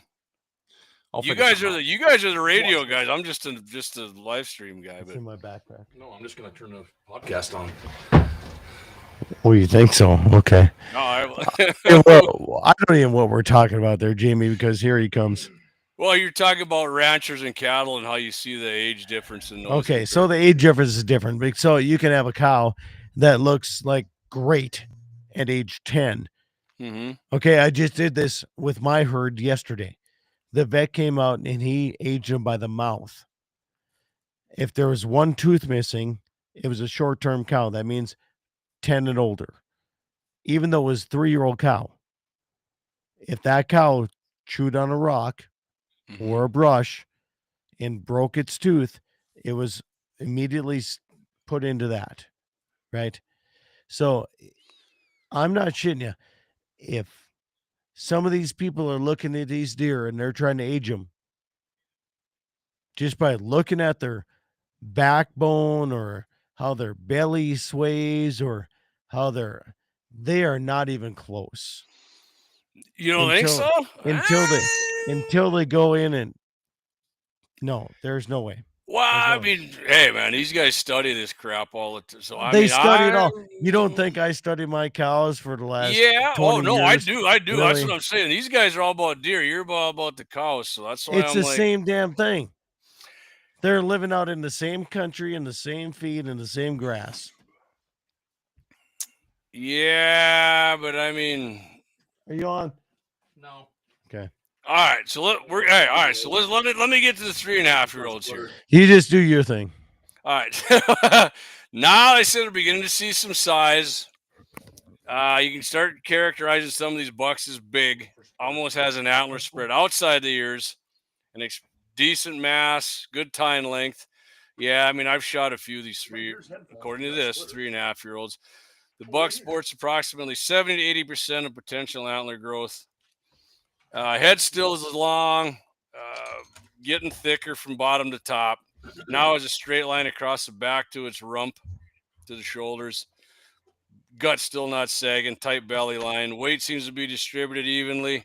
Neck begins to swell considerably. They start getting the bigger neck going there, right? Legs finally look proportionate to the body. Tarsal glands moderately stained. All right. I mean, $3.5 are hard to pass up on, and especially if you don't see a whole lot of them. You know, like I said, I've definitely shot some. 4.5-year-olds. You get a 4.5-year-old deer. Luke, I got your text, by the way, buddy. When the show's over, I will send you some. I'll send you some more info on that. 4.5, close to being fully mature. Still has potential. On average, it only grows 80 to 90% of its antler potential. It exhibits impressive size. It's saying that, and begins to show exponential antler mass, tine length, and more. The head starts getting blocky. Yeah, older deer get that blocky head look about them and that freaking big hump nose. I mean, old people even get that hump nose. Weight distribution. Jamie, you and I have that hump nose, and we're still at freaking Buffalo Wild Wings. Mine's for getting punched probably a few times, and I didn't move enough. Jesse, you got her hooked up back there? Yeah, buddy. I got eaters. Oh, bring me up. Awesome, man. All So, right. Yeah, add something, buddy. The whole tooth, the whole mouthing deer or figuring out their age. To get an actual age on a deer, I guess there's probably some science behind it, but if I shoot a deer, if I'm looking at a deer through a scope or a spotting scope, the first thing, especially on a mule deer, that I look at is I look at their face. Yep. It's no different than a dog. You go find, well, the old dog that Scott has is gone. The blue heeler, you don't see it, but in his, what the hell is your other dog's called? Boxers. Boxers age not like blue heelers at all. No, but boxers age like a deer. They start getting gray in their face. It starts spreading. Mm-hmm. You can tell when you see a dog. You don't have to see it walk and limp. You can look at their face and tell, well, that's an old dog. I can do that with a deer. Once that deer is fully mature and probably starting to go backwards, especially a mule deer, you can look at that face on that buck, and you know damn well that that's an aged buck. Yeah. Oh, yeah. I mean, a lot of them get like the gray face, like the biggest point inch-wise, the biggest mule deer I got. I mean, he was just like old gray face, and you know it. Now, whitetail, I can't say that. I'm not a whitetail hunter, so I don't know if the whitetail get that same aged look to their head or their face. But for mule deer, between their belly starting to sway and their backbone and that face getting gray, you know when a mule deer's old. Yeah. Whitetail, I think the biggest one I got too, and he was old. I mean, the sumbitch had a huge body. He did have the sway back and a big gut. His head was blocky, but he wasn't gray. But I mean, when we seen him, we knew he was big, and he had that floppy. What do you want to call it? Like the brisket on a what do you call that area? Like in the front, it almost flops around a little bit down there. It gets loose on their neck. Abdullah Oblongata. That's where you want. That's where you want to place the 308 caliber round there in the Abdullah Oblongata. That's some sort of part, but I don't know where it's at. Yeah, it's your back. That's what the snipers call when they get a quiggly down when they do the headshot. It's Abdullah. Yeah, Jesse remembered the name there. How the hell you remembered that? I don't know, but I knew what you meant when you said it. I don't think that's even close to what it is. Oh, he's right. I think he's right on the money there. I don't think so. I don't know. Like, go to your Google search here, Jamie, and put that in there and say what that is. I know if my man Lauer Auto Axeman's listening, he said that around me more than anybody. But did he really? We'll have to ask Dixie, the doctor, what that is. And I saw if Lauer Auto says a Chris Kyle thing or something, it's the gospel. It is the gospel, according to Luke. Chris Kyle threw out. All right, let me get a few comments here, and then we will continue. Gene Cox says, I can't age deer unless I can remove the jawbone. Tricuspid or bicusp molar. Other than that, the more steam coming from the turd pile, the closer the deer. You know how I age my bucks, Jamie? How's that? How far their balls hang down. They're just like us, aren't they? It is true. Older bucks have a huge beanbag on them, man. There's no doubt. You turn them over and you're like, man, look at the beanbag on this sucker. There's no doubt about it. From water, boy, that's for, okay, man, I don't know about that. No, All who right. said water boy? Who The called Oklahoma Mama I know. got- The Yeah. guy I said said who that. knew it. That's what the alligator Yeah. makes his happiness from. Because they got a tiny Abdullah oblongata. I mean, yeah, Jesse's got it down, man. If you looked at it, I guarantee you the snipers use that. That's a headshot for him because it puts Yeah, lights Jesse out on doesn't have everybody. shit when you- down, so just It's stop it. shaped like a plum or something in the lower part in the back. Base of the brain. There you go. See, yeah, Jesse, he knows. He's I knew sniping. what it was, but I knew it wasn't the hanging down anything on a deer's neck. Yeah, the that's in the bottom of front. the The throat. Abdullah's in the brain. Abdullah Unblocked is in the brain. But anyway, let's go on the 5.5-year-old here. No hunter can argue that a 5.5-year-old deer isn't mature. I bet you I know some that can. The animal is not this guy, but I know some that can. The animal expresses most of its antler potential, sporting about 90% of it, and its body is huge. Antlers generally display incredible mass, beam length, tine length, etc. Its head appears shorter and thicker than ever before. Blocky weight distribution shifts more towards the front of the body. The back line is still straight from the rump to the shoulders, but might show slight swing, like your old freaking horses you ride all the time. I had 18-year-old freaking geldings I always rode. The belly might do the same. The neck shows heavy swelling, and the legs appear too short for the body. Tarsal is very stained. Yeah, I mean, you guys seen my buddy George and I when we had that big winter. Remember that one? Was that 2021 maybe? Yeah. Man, there was a mule deer out at our place. This thing was like, we called him the barrel because this thing was freaking massive body. His legs looked like they were 2 inches long. And he had, his antlers were, nothing impressive, but we liked the guy because he rolled in and he'd side eye every other deer and they would get directly the opposite direction of him because they knew an ass kicking was coming. If that guy lowered it and put that body weight into it and them short legs, he was rolling somebody. But Jamie, I think you have the same thing in deer as you have in us. I mean, you take I've seen some videos on the old Tiki-Taki where there's a 40-year-old gal that any 20-year-old in the world would take home, and there's a 40-year-old gal that looks like your grandma on beans. And I think them deer are the same way. I mean, you've got genetics, you've got tall, lean deer, you got short, stocky deer. It's I don't know. The body condition can go by. You take a mule deer down here at Scott's that's living on these clay buttes and living on brush. Yep. And compare them to the deer that are up there between your place and Schrieffer's and the lake north of Hazen. Yeah, tons of shit. The mule deer up in our country look completely different than the mule deer down here. And it has to do with their diet. It has to do with the ground they have to navigate. And the penis balls and everything. Yeah.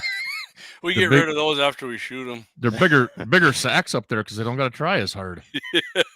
That's what I always say. Yeah. Okay, you're Jesse, you're 100% right. I mean, nutrition and not like everybody's like, oh, they stink. And I'm like, you can shoot a whitetail that lives around mule deer in northeast Wyoming or central Wyoming, and they stink just like a mule deer because they're eating the same shit. It's not. Yeah, they're not living off of cornfields and soybeans up in Mercer County. Nice green, especially this year. Nice green alfalfa. The deer are going to taste really delicious this year because they're still eating green stuff. Here, hold on. Let me read this before we continue. Dan Brown out here on the western edge. Dan is freaking a stud out here in the western edge. Yes, he is. Not only that, he's got the longest penis in everybody in the western North or South Dakota. There you go, Dan. Free advertising, Dan. That's right. Right. I mean, everybody knew that at the NRA banquets. Dan says medulla oblongata. Your medullum is the bottommost part of your brain. Its location means it's where your brain and spinal cord connect, making it a key conduit for nerve signals to and from your body. It also helps control vital processes like your heartbeat, breathing, and blood pressure. Yeah, that's what I said. The snipers hit that. It's light. They said it's lights out. I know, but this is why Dan Brown has this on. Like, he has this controlled in his brain, and this is why his wife is like. Well, wasn't Dan on the sniper team there for the sheriff's department? I don't know what he is, but he is like still to this day Dickinson's most erect guy. He's got a high testosterone count. Very high testosterone. Well, from his Abdullah Gombalaba. His medulla. What was that in English? What are you saying? Abdullah oblongata. Okay. All right, one shot captures. You ever tried deer oysters. Squeeze the juice out first. Yummy. Hell no. Why would I you want to haven't. do that? I have There's not. so I've many eaten- good things. That's a good idea. No, I've eaten Yeah, it plenty of is. Rocky Mountain No. oysters, but there's so many good things in life. Why would you do that? It's no different than Rocky Mountain oysters I out don't of care. cattle. Why would you want to do that, dude? That's so stupid. I mean, there's so many good parts of a beef cow. We are I mean, now we- listening to the most homophobic person in the world. I don't care. I'm not scared of homophobic. I'm just saying it's goddamn natural to not do that stupid shit. So whoever gets Gotta use it all. whoever gets a buck this year, go ahead and if you're eating Rocky Mountain oysters, go ahead and try it with deer and let us know if it tastes the same. On it. Slap it right on your face, there, Jamie. Well, you got a buck tag, Jesse? Nope, I got a bow tag. Oh, no, okay. So do I. I got a well, sort of. You I know got how a you crossbow tag. guarantee, Jamie? You guarantee you're not going to get a buck tag? How? You missed the deadline for your application. You know how you guarantee you're not going to get a buck tag on a gratis owner? How? Turn it in. Be Scott Bachmeier because Game of Fish doesn't like you. That really sucks. Yeah, I put mine in right away. As soon as it comes out, I just do it and get it over with. And I know they like you though. I didn't get a buck tag this year or last year. I know, but you still stroked it. I didn't stroke it in the shooting contest either. We had on Saturday. So if anybody missed that, by the way, you can check the second. Yeah, I got to go look at that. I like your shooting. Annual. One of these days, I'm going to get over there for one of your shooting contests. Well, in January or February, we're doing the coyote steal again, Jesse. And Oh, make sure you let me know a little bit ahead of time. I hope Karina. yeah, doesn't we have kind of games. jumped I on wanna- this one. I agree. We didn't Yeah. give people a lot of heads up, and I apologize for that. But we'll definitely give you a month or so heads It's up. just tough with my girls in 6th and 8th grade and all the dang sports now. I Oh, don't have a understandable. lot of free time. It's crazy. I got kids in sports too, tennis, volleyball, and all. Yep. So hear me out on this one before we continue on some deer shit. Here's my idea on a coyote one, right? So I'm not gonna lie to you guys. When we do these contests, most people sit there and aim for a long time, and I'm like, Start whatever shaking. you're aiming at's gone. So I want to take Dougie's shot timer on the coyote one and hit it, and you have to drop down within the timer goes off within like 8 seconds. Stand there. I don't care if you got turrets or if you got drop reticles or if you got what Scott's got. What's it called again, Scott? Burst. Eliminator. The eliminator. You got 8 seconds to drop down and drop your bipod or put on your sticks or whatever, and you got to hit the coyote at 300. We're going to start out that way. What do you? 8 seconds is How you gonna judge forever. that? There's no way. All to right, judge so that's it what I off wanted to that, ask you guys. So how long do you think we should get from the beep till you get down and drop the hammer and drop No. the firing pin? So that's way different. I think that's. I mean, that could be like 10 seconds to like All right, so give 30 me an minutes. average. Give me an average if you 10 yip and the seconds to coyote 30 stops. minutes. 10 seconds If to 30 you're minutes. if you're walking along Yeah, in a coyote contest and all of a sudden you look over at your partner and go coyote, that's you what drop- I'm talking about right and there. you drop Jesse. down to the ground at a 90-degree angle and you got a coyote on a fence and you got a window where if he takes 3 more steps he's over the top of the draw. Yep. You've got 4 to 5 seconds or he's All right, gone. All right, so Eric Newman agrees. You said 5 seconds. Yeah. No. All right, so I'm gonna Yeah, do Keene. 8 seconds, and we do have the timer. Got Keene, Doug, North Dakota. Doug has the timer. We're gonna do it because I think people are taking too long to aim, and maybe Okay. Absolutely. I feel it depends on the terrain you're in. At 300 this is yards. gonna be flat out. This is gonna be flat. Straight Okay. out. If it's flat country, different than the country I'm in. Not at 300 yards, it ain't. Yes, it is. 300 yards in my country means like 800. No, no, that's not what we're talking about. You're talking a completely different thing. Yeah, I think Scott's on a different. Jesse's on the same thing I'm talking about. Like how long at 300 yards you got? If you yip and stop his ass, how long do you got? If you're standing there, you jump him like he said. If you're walking, like oh, there's a yote. If you Okay, jump him, okay. Okay. if you take longer than 5-6 seconds, that coyote's running and gone. Okay. Okay. So you All right, shoot I'm that gonna coyote. give. Okay. So I'm giving hold 8 on. seconds. So you're gonna shoot that coyote in 8 seconds. Probably in my, not. Most people in are probably my gonna miss. country, where Jesse and I shot one across the country, and it was deeper than shit, and he shot it within 8 seconds. And we had to put that block in its mouth, and that block had to be put there within at least 30 minutes. We're not talking about that. We're talking about the time it takes to take the shot. I know, but I'm talking about coyote tournaments. That's what we're talking about. And you're gonna know the range of the target here, Scott. You're not gonna have to range. He's talking about somebody sitting there and waiting and waiting and waiting and waiting and aiming and aiming and aiming. No, we're talking about the coyote steel challenge we're gonna do. We're talking about how people take way too long in the scope, thinking and breathing and thinking and aiming and oh God, I better breathe again and just shoot the damn thing. Yeah, and the reason I missed in the steel, when you watch it, Jesse, you'll see the reason I missed, because I was like, I could throw a rock down there and hit this, and I jumped down and squeezed it off, and I hit the steel, but I didn't hit where I was supposed to, and I was like, well, that was embarrassing. And Dougie said, well, his challenges aren't rigged because he just missed. It's tough, Jamie, because for Scott and I hunting, and what he's getting to is out here, you either have a 60-yard shot or a 560-yard shot. Yeah. So the time part of it is a little bit inconsequential out here. So what you're talking about is taking a 300-yard shot, known distance. Yep. You take somebody that's doing bench rest, or they're literally trying to hit a nickel-sized target at 300, 400, 500 yards. I mean, I even make it bigger now. We go 5-inch. Right. So a 5-inch target at 300 yards should not take very long. Right.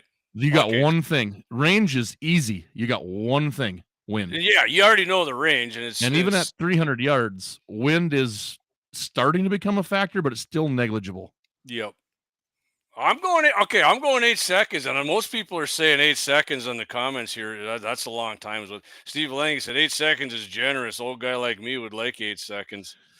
Dan Brown says it takes an old guy a while to get down on the ground. Eric says 5 seconds. Yeah. Going back to Scott's argument about a coyote tournament. So if I jump a coyote and I don't know what direction he is from me at 300 yards or more, I have to take a breath to figure out what direction my wind is and make that adjustment. If I'm shooting a steel target, I know how far it is. I know where the wind is coming from. When I'm standing there watching everybody else shoot, I better already have that calculation in my mind. Yeah.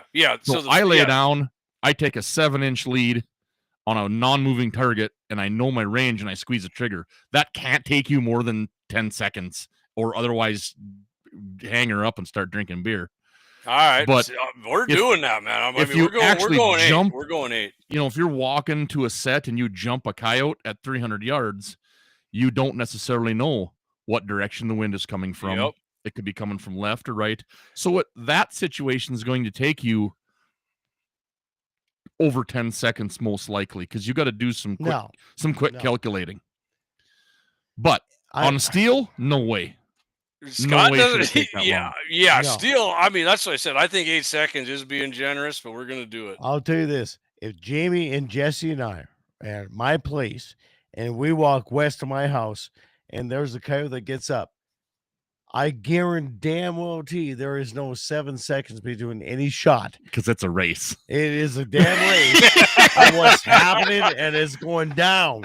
So don't tell me there's 10 seconds that you're going to decide this shit. No, you're going to shoot this shit right now, because that one needs to die. Yeah, that's why I was freaking asking, because you guys have killed and will kill far more coyotes than I ever will. So that's why I wanted an opinion from guys who, hey, and just like in real life, coyote comes up and takes over your deer hunt. The coyote conversation took over the deer talk. Oh, it's immediate coyote hunt. Yeah. You can. I'll tell you what. We can be feeding cows, Jamie. If we say coyote, it turns into a coyote hunting tournament. I mean, so why do you think that is? I mean, I love shooting coyotes, and everybody I know does, and you see them, and it jacks. Even when you got a buck tag, you're like, oh, shit, there's a coyote. And, I mean, I'm one of the few guys who will be Here's like, why. I got a buck tag, I'm not shooting. Here's why. But I'm 100% North Dakota Game and Fish. It's legal year-round. That's part of it. That's part of it. It's a guaranteed game. And one, out of all the landowners in the nation, you're probably not going to be chewed out. Right. No matter where you're at. That's what I was going to say, Jamie, is out here the reason it happens is because we're out there deer hunting. We're trying to maybe get a big buck, but we're hunting for meat. I might have a doe tag. Mm-hmm. That doe or that buck isn't going to kill a $2,800 calf. Right. So it doesn't matter what I'm hunting. If I see a mountain lion, if I see a wolf, if I see a coyote, if I see a chupacabra, it is immediately on. That chupacabra is very elusive. They are elusive, but They're you'll very see one elusive. eventually. Yeah. I mean, varmints and predators. It definitely. You guys goes on high alert right away. And But here's the thing, though. You got to be like steep banks, river crossings. I mean, there's more than just that stuff. So everybody's like, "Oh my God, beef is so expensive. Look how much beef went up." Still went up a lower did you percentage than see- everything else in the did you last see what 25 years. Potato chips went up. Right. Like everything. Insurance. Freaking Jesse. Well, I mean, everything insurance. did. Yeah. I mean, there's no getting around that. But here's the thing, like everything went up so much. Even Beef bullets. is the least expensive that it went up. From 1980 till now, it's the lowest percentage of increase of any Absolutely. commodity. That's crazy. All right. Hold on a minute here. Now we're serious there, Jamie. How do you like this shit? No, I'm fine with getting serious about stuff. I'm just saying I gotta do a break here and we're gonna come back. Right. I need a new mix. Yeah. All right, so here's what we're gonna do. We're gonna come back.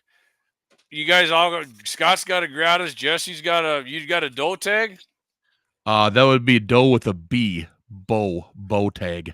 All right, well, And we're gonna that's get you. it. We're gonna act like you got a deer rifle tag, and we're gonna ask you guys what you're gonna use in your ammo. We're gonna talk about that when we come back. We're doing rifle ammo. All right. We're gonna do rifle ammo, copper, and all that bullshit. We'll be right back. We got about 20 minutes left. We'll be right back.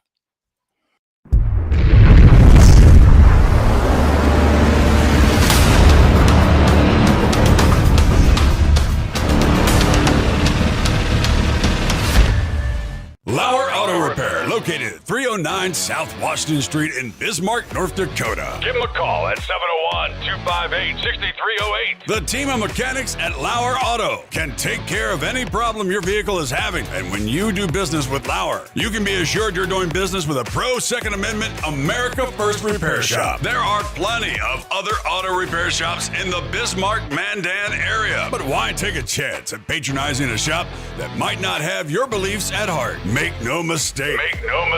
Lauer Auto is your pro Second Amendment repair shop. When you talk to the guys at Lauer Auto, don't forget to tell them that you heard they are a sponsor of Guns and the 701 and that you appreciate their support of our pro Second Amendment, pro North Dakota live stream and podcast. That's Lauer Auto Repair, 701-258-6308. 701-258-6308. Located 309 South Washington Street in Bismarck, North Dakota.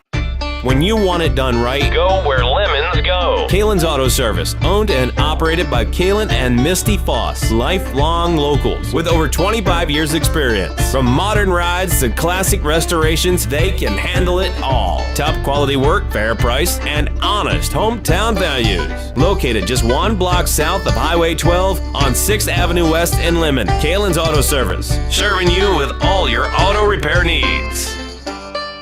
For the best gun gear for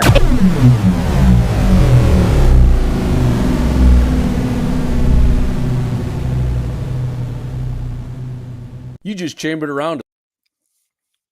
We back, baby. 701 Nation, Scott Bachmeier, Dakota Prairie Outdoors. Where's Jesse from Frontier Insurance? Oh, he's Amazing. coming here. He's seeing if he can get another drink. Okay. I don't know what this 1X thing is here that showed up on my screen. I don't know. but- There's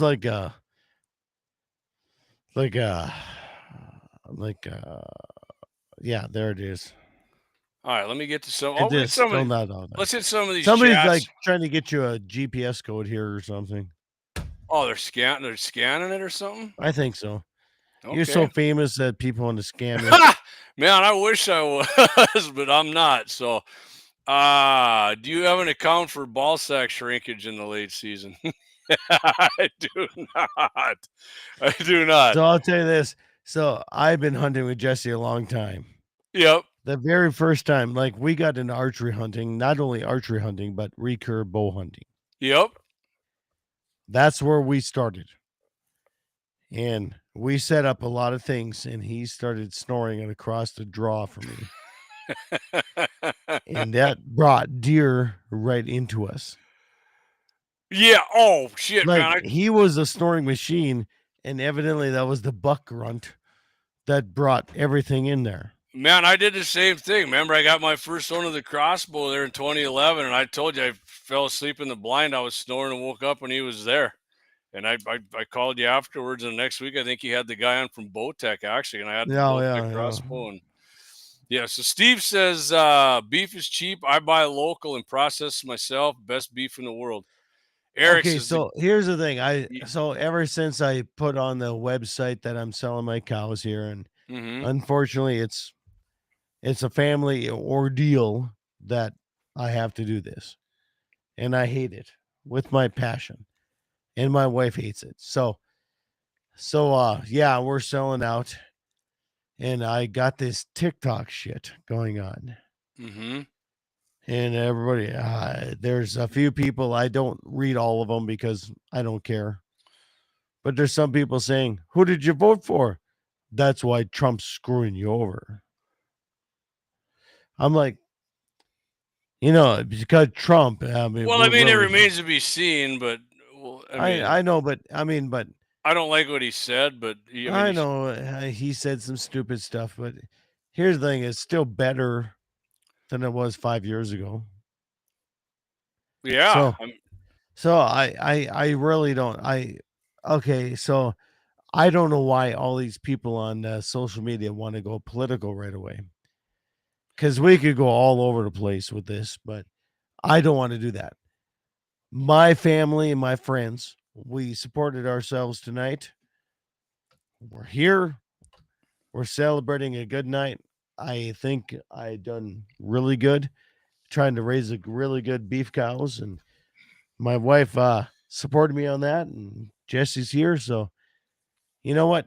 We're going to try to make bucks where we can and bake where we can. Sorry. Absolutely, Scott. All right.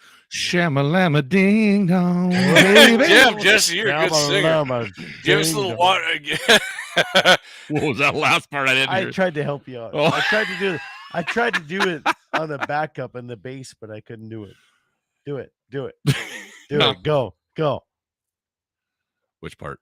I don't care. I'll back it up. So we were in my sunshine.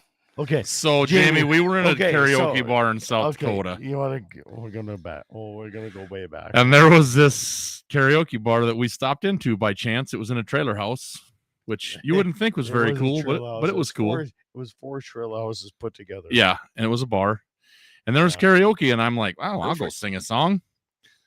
There was the most toothless hillbilly chick I've ever seen in my life. Okay, now hold on. Sat down in front of me on the floor, Indian style, and listened to me sing. And what did she say, Scott? I'm in love. No, yeah. No. Yeah, she said if something. If you could sing this, I'm in love. Are you gonna do something with that voice? My God. I looked at Scott and said, "We gotta go. No, we're out of here." You sing Josh Turner. You did not say I'm gonna go. You're saying I'm Josh Turner. No. Good thing it wasn't deer season. You were having shots. Josh Turner. It was rough. rough. All right. I'm gonna read another comment here, and then we're gonna get to what everybody's. Jamie's like, we're not even close to what his show is going on right now. Oh yeah, I got to keep shit on the rails a little bit. So Steve says Argentina was to sell us all their beef. It influences our beef market less than 2%. I think Trump knows that. We've been importing from them for a long time. Yeah. All the Argentina beef goes to McDonald's and Hardee's and Burger King. It has jack to do with what we do as domestic producers who produce the high quality. Yeah, I mean, American beef for sure is. Yeah, that's what I mean. Whatnot. I think they're importing that for burger to try and maybe Yeah, like I'm telling you like from your a buddy guy who just doesn't said, raise beef, but it seems like they're trying to do that to lower the price of ground beef. like because your our buddy beef- just said, we've been importing from Argentina for 193 years. The media needs to shut their mouth and stay out of it. They influence and control things that are already going on. Well, They're just it's already going on. It's and so It's not like we shut down Argentina beef. We have not shut down that at all. in Trump's still first fucking term, there. he opened his mouth about suppressors a couple times and shit. I know. Right, but nothing happened. So I'm just like, all right, I'm just gonna let this play out because.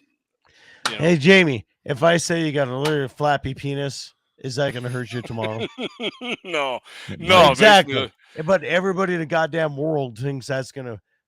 Everybody's reactionary about everything right? now. I'm going to send Jamie a sympathy card tomorrow now. Oh, Jamie's got a big What, do you got a fly Oh my swatter? God, it's so I big. do. It's a leather fly swatter. It's so big. What the hell is there that you're swatting? Wasps or something? Yeah, there is a wasp. I he's saw it swatting earlier. your wasps. All right. So, Jesse, imagine if you had a deer tag. What are you using this year to kill your deer in a week and a half? If you had a rifle tag, Most likely because it's what I've shot the most in the last, I don't know, almost 10 years. I've got a 6.5 Creed that goes everywhere with me. I shoot coyotes, I shoot prairie dogs, I shoot deer, I shoot everything. Mm-hmm. I've got a lot of other guns. I got a 6 Creedmoor, I got a 243. Oh, you know what though? Okay, Jamie. Okay. I take that back. I got a new gun that I really want to use. Okay. Last year, 50 cal. No, I don't have one of them. Last year at the Belfield Sportsman's Banquet, oh shit, I had a hell of a night. That's what I heard. Yeah, and I won a couple guns. Not only Belfield, but Medora too. He won. I have guns. That was Karina. That was my daughter. Yeah, right. I won a AR-10 30-06. Nice. And let me tell you, I'm not. Jamie, I'm not a big AR guy. I'm not against them, but I've sold almost every AR. I got you. I've owned a lot of ARs. Yeah, I've sold them all. However, 30-06. I can tell you that this 30-06 AR, it's a tack driver. It's one of the better shooting rifles I have. Do you know what brand it is? Who made it? It is a Great Lakes, I think. Yeah, made in Michigan. Yeah, okay. Yeah. For sure. Yeah. I have a 6.5 Creed and a 30-06. I put aftermarket triggers in them because they came with mil-spec triggers. Anybody that thinks mil-spec triggers of the cat's meow are retarded. Yeah, they are. The 6.5 shoots for freaking Kamala. The 6.5 shoots okay, but that 30-06 will shoot at 100 yards. That 30-06 AR-10 shoots sub MOA. Damn. And probably shoots half MOA if I'm doing my job. It's crazy. It's probably one of the most accurate rifles I have. That's and it awesome. I'm not an AR guy, and that thing has blown my mind. So it's heavy, but I might use that my next rifle tag. Are you gonna put suppressor on it? Awesome. Absolutely. Oh yeah, you got it. I mean, it's the only gun I have. There's two centerfire rifles in my house that are not threaded and zeroed for suppressor. One of them is my wife's 257 Roberts because she will not let me thread it. And it's a very nice blued gun. It's not going to ruin the accuracy. Don't worry. It's a nice gun. And it's her gun, and she didn't want it threaded. So I said, okay, but you don't get to use it anymore because I will not hunt beside you. The other gun that I have that is a centerfire rifle that I'm probably not going to, number one, I'm not going to shoot it much, but I'm not going to thread it. I ended up with a Ruger number 1 25-06. Nice. That gun's probably not getting single threaded shot, right? For those who don't know, it's a single shot. Yeah, it's a breech load. Yep. Single shot. If I thread that, guns. it's going to hurt the value. That's an expensive, I can't blame you for that one. Gun. So I can't blame. Them are the only two guns as far as centerfire that I have that are not sighted in with suppressor. I have 2 hearing aids. Even with my hearing aids in, some days I have a hard time. I have tinnitus. I got that shit too. I am the poster boy for the Hearing Protection Act if it ever comes to fruition. I mean, and mine's all exposure. I rode snowmobiles. I shot guns. I farmed with tractors with no cabs. A welding shop with no hearing protection because I was 23 years old and like stupid. It was just because I can't hear. It is. It's just my hearing loss is 100% exposure. It's all my own fault. And I am a 110% advocate for suppressors just for the hearing protection side of it. Yep. I won't let my girls shoot anything other than pistols without a suppressor on it. And when they shoot pistols, they're required to have some sort of hearing protection on. Yep. 100%. My girls are the same way, Jesse. They're like suppressor snobs. They're like, oh, there's no suppressor on it. I don't want to shoot that freaking thing. So yep, I'm out. Steve Langley says, this is the best trio on the net. I enjoy listening to this. Steve, I haven't heard that name in a while. How you doing, Steve? Thanks, Steve. Appreciate that, buddy. So speaking of, just real quick, and then we're going to get Scott what he's going to use, and I'll tell you what I'm. Ruger, right? Everybody, you guys know Ruger Americans, Ruger American rifles. They got a new model, they call it the Prairie model, 20-inch bull barrels they all come with. Spiral. It looks just like a Ruger American, but it's got the bull barrel, and they all come in one color code. It's all black with like that splatter coating they got on the Gen 2s, and they got the bronze ceramic coat on the action of the bull barrel. 6.8 pounds, still not 7 pounds, even with the bull. Why? 223. Is that like FCC? It's the goal to have them underneath 7.5 pounds. Yeah, I agree, man. If something's 7.5 people don't like pounds, to carry them. I don't like to carry 100%, Jesse. I agree. So if you're 6'8", I always add like if you get your scope, your rings, and your bipod, you're adding like 3 pounds. You got under a 10-pound rifle yet, but. So the 223 and the 22 AR, you can use the AR mags, but the other ones, 6.5, 308, 300, 7mm PRC, you're stuck with that 3-round. I know it's a FUD mag. Jesse doesn't like mags. I like the big mag hanging out just because it pisses people off who don't like them. So Jamie, my 6.5 Creed that I use for basically everything, when that thing's ready to go to the field, 4 rounds in the detachable box, 4 rounds in the sling, bipod, scope, suppressor. 1 in the chamber too, I'd imagine. Depends where we're at, what set we're doing. But that gun ready to go with 8 rounds, suppressor, scope, bipod, sling. That gun weighs 14 pounds. Yeah, but it's accurate though. I mean, I will carry that thing to the moon because it's accurate and I can shoot it all day. And it doesn't bother me. To be fair, you're probably 3 bills though, and you're 6. But my 14-year-old girl shoots it all day. My 11-year-old, who's not, I don't even know if she's 100 pounds, she'll shoot that gun on the bench, not in a lead sled, on the bipods, on my bench. She'll shoot that until I tell her she can't. Now, I have a 6mm Creedmoor in a Ruger American Tupperware stock. Same setup. Pencil barrel, Tupperware stock. Mm-hmm. That thing ready to go to the field only weighs like 8.6 pounds. Neither one of them will shoot that gun. I can shoot it all day long because, like you said, I'm a little larger than average, and I've shot a lot. It don't bother me. Mm-hmm. But my girls won't touch that gun. There is something to be said for weight on a gun. Oh yeah, you get all these guys carrying with a scope, with everything, and they got a 6.5 pound Christensen arm, carbon fiber, blah blah blah. Take more than 5 shots behind that thing. Yeah. I don't care what caliber it is. With it. Get proficient with it. Let me know, especially if it's a 300 Win Mag or something. Beats the hell out of you. I'm not interested. Yeah, my 300 going to the field weighs 15 pounds. I got a 243 that weighs 18 pounds. That used to be my coyote tournament gun. Yeah, you had it out at our place. You were shooting at the gun. That's that red stripe barrel. Yeah.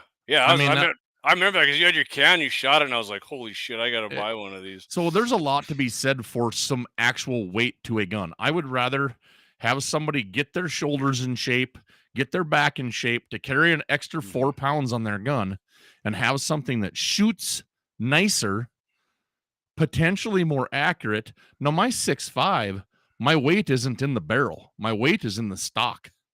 Mm-hmm. It's got a 3/4 barrel. It doesn't have, my 243's got a 1-inch, 26-inch barrel. That gun's, it sucks to carry because it's so front heavy.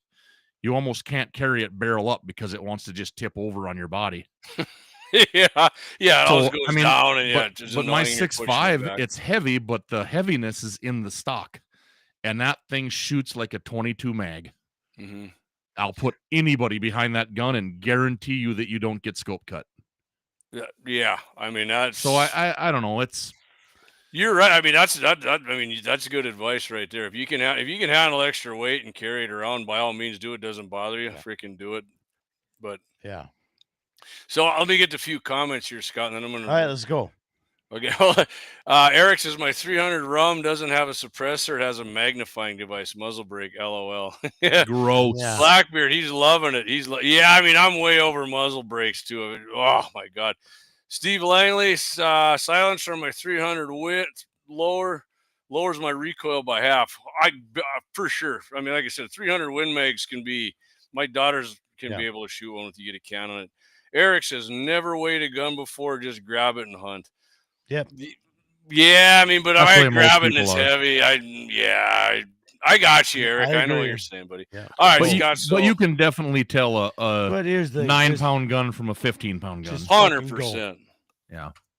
Yeah, like if I'm gonna go walking, if I'm going in the Badlands and somebody's like, "Hey, man, take this 15-pounder," I'm no way. That's why I put my 6 Creed. That's why I put my 8.5-pound gun. Yeah, together. that's when I do that because I'm 6 foot, 190 pounds. Yeah, I'm not. He's tiny. Yep, I just. I'm He's just a a baby. widow guy. All right, Scott, you got your Gratis tag. What are you rolling with this year for 6'5", baby. the 24-inch one? That's Savage. Yeah, You guys, it's the same thing that I shot that antelope with you. It's my gun. It is what it is. I know it, and I shoot it all the time. So I know where it hits. And you are money with it. I can verify that, not just on the antelope, but we shot some other shit in Scott. I got a doe tag right here. I'm using the AR, man. 55 grain Nostra ballistic tips. Yeah. Yep. Have fun shooting 30 That's not gonna times. do nothing, JD. We tested in gel at 300, and that sumbitch went in 11 inches and blew up a huge wound channel in there. I'm not gonna shoot a deer at 300. It's gonna be 200 and in, and I'll video it too. I mean, hey. My daughter shot her very first deer, 55 grain Hornady VMAX at 240 yards. Money. With a 22-250. And that's a varmint bullet. And it wrecked that deer. Yeah. Oh, yeah. Yeah. So that was probably going 32 or something, 33. 32.50. Oh, no, not out of a 22-250. 30, almost like 34 something. Really? Oh, Yeah. shit. Okay. I'd have to go look, Jamie. This one's going 2,900 when it's coming out of mine, but Oh. I'll look. But yeah, I mean it. Yeah, like I said earlier in the show and before, my daughter smoked hers at Clay's last year, and I was going 2,900 at soft point, and that ended it quick. Blew right through it. So yeah, I'm not 22-250 for sure. Will extend your range with that. Yeah. So Justin says I towed an M1 Garand through the Killdeer Mountains when I was younger. I hunted with a lighter rifle the next year. Damn right, boy. Yeah, I agree. Come over to my Justin. place. We'll have some whiskey and we'll drive together. Hell, Jamie, I even underestimated it a little bit more than I thought I did. Okay. The 55 grain VMAX out of a 22-250, the Hornady load, factory rounds 3680. Oh. Yeah, I mean, He's honestly, ripping. Jesse, that's probably good to 400 on a long shot, if not Ripping. honestly. I mean, granted, it's a VMAX bullet, so it's got the lighter jacket, but I don't care. But that goes in and it'll vaporize the freaking lung, Deer, man. whitetail deer, mule deer, they're a light-hided animal. You're not shooting a moose or an elk or a Russian boar or Chupacabra. Chupacabras. People forget that about deer, man. I mean, their skin is light. You go through there, and especially if you don't hit a rib, that's going to vaporize their lungs, and it's over with them in 30 seconds. No doubt about it.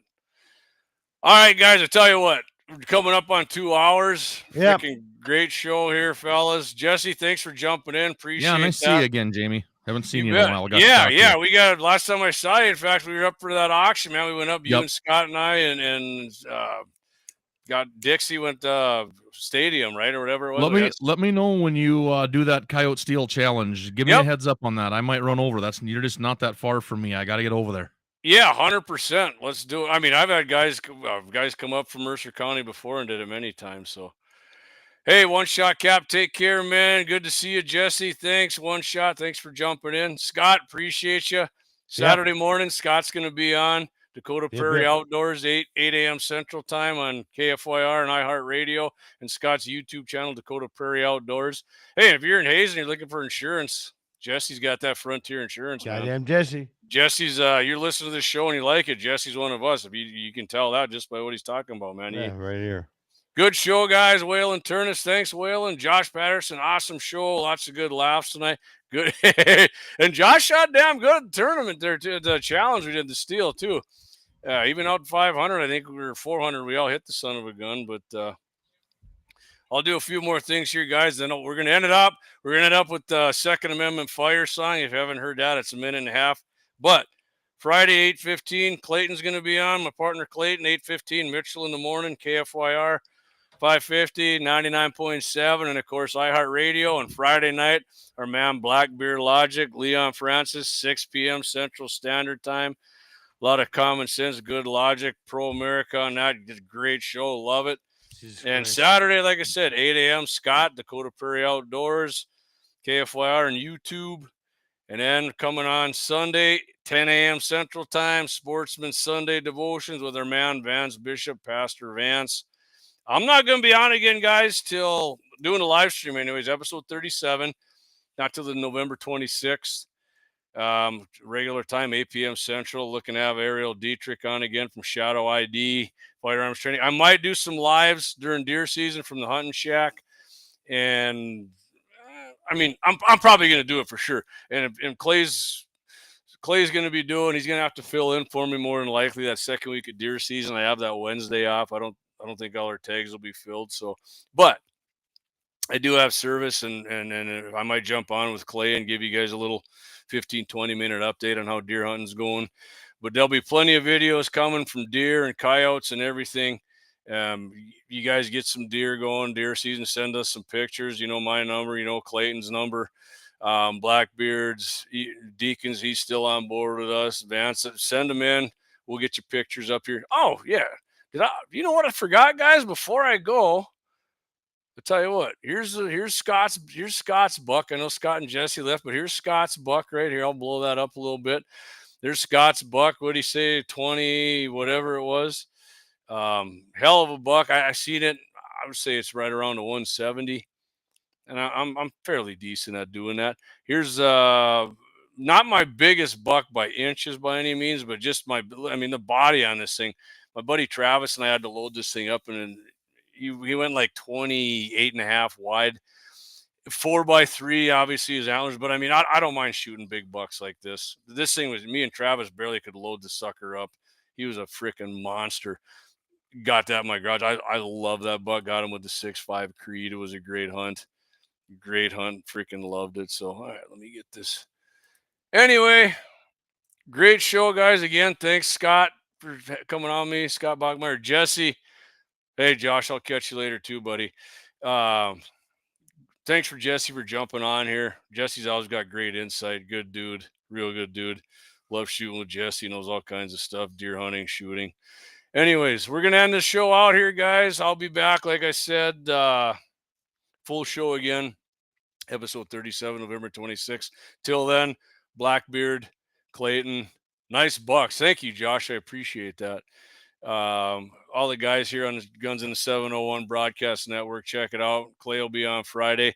I think Clay and I are going to do we're going to record a show, I think, with Michael Bell, Dakota Mornings, as Clay's talking about, and play that recording on Dakota Mornings. I mean, that's what Clay was talking to me about. We'll see if it happens. If not, Clay will be on live.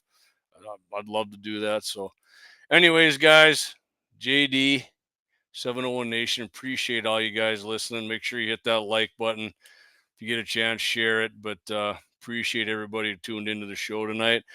Ending the show as usual. Well, it's going to be usual. We did it once, but this is going to be the normal for ending out on the show here. Hashtag defend the second. And here we go. Second Amendment fire. We'll see you guys. Some videos and some live streams here coming up on deer season. Thanks for joining 701 Nation.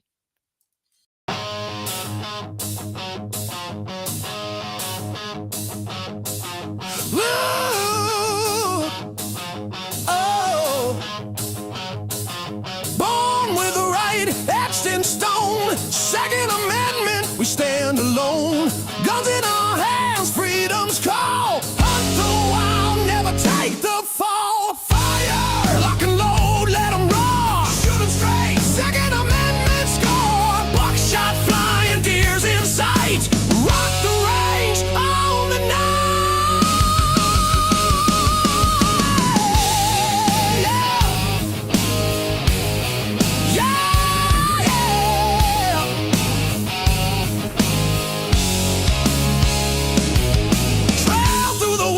Rifle raised high, one clean shot, watch a trophy fly. Targets down range, bullseye hit, guns down.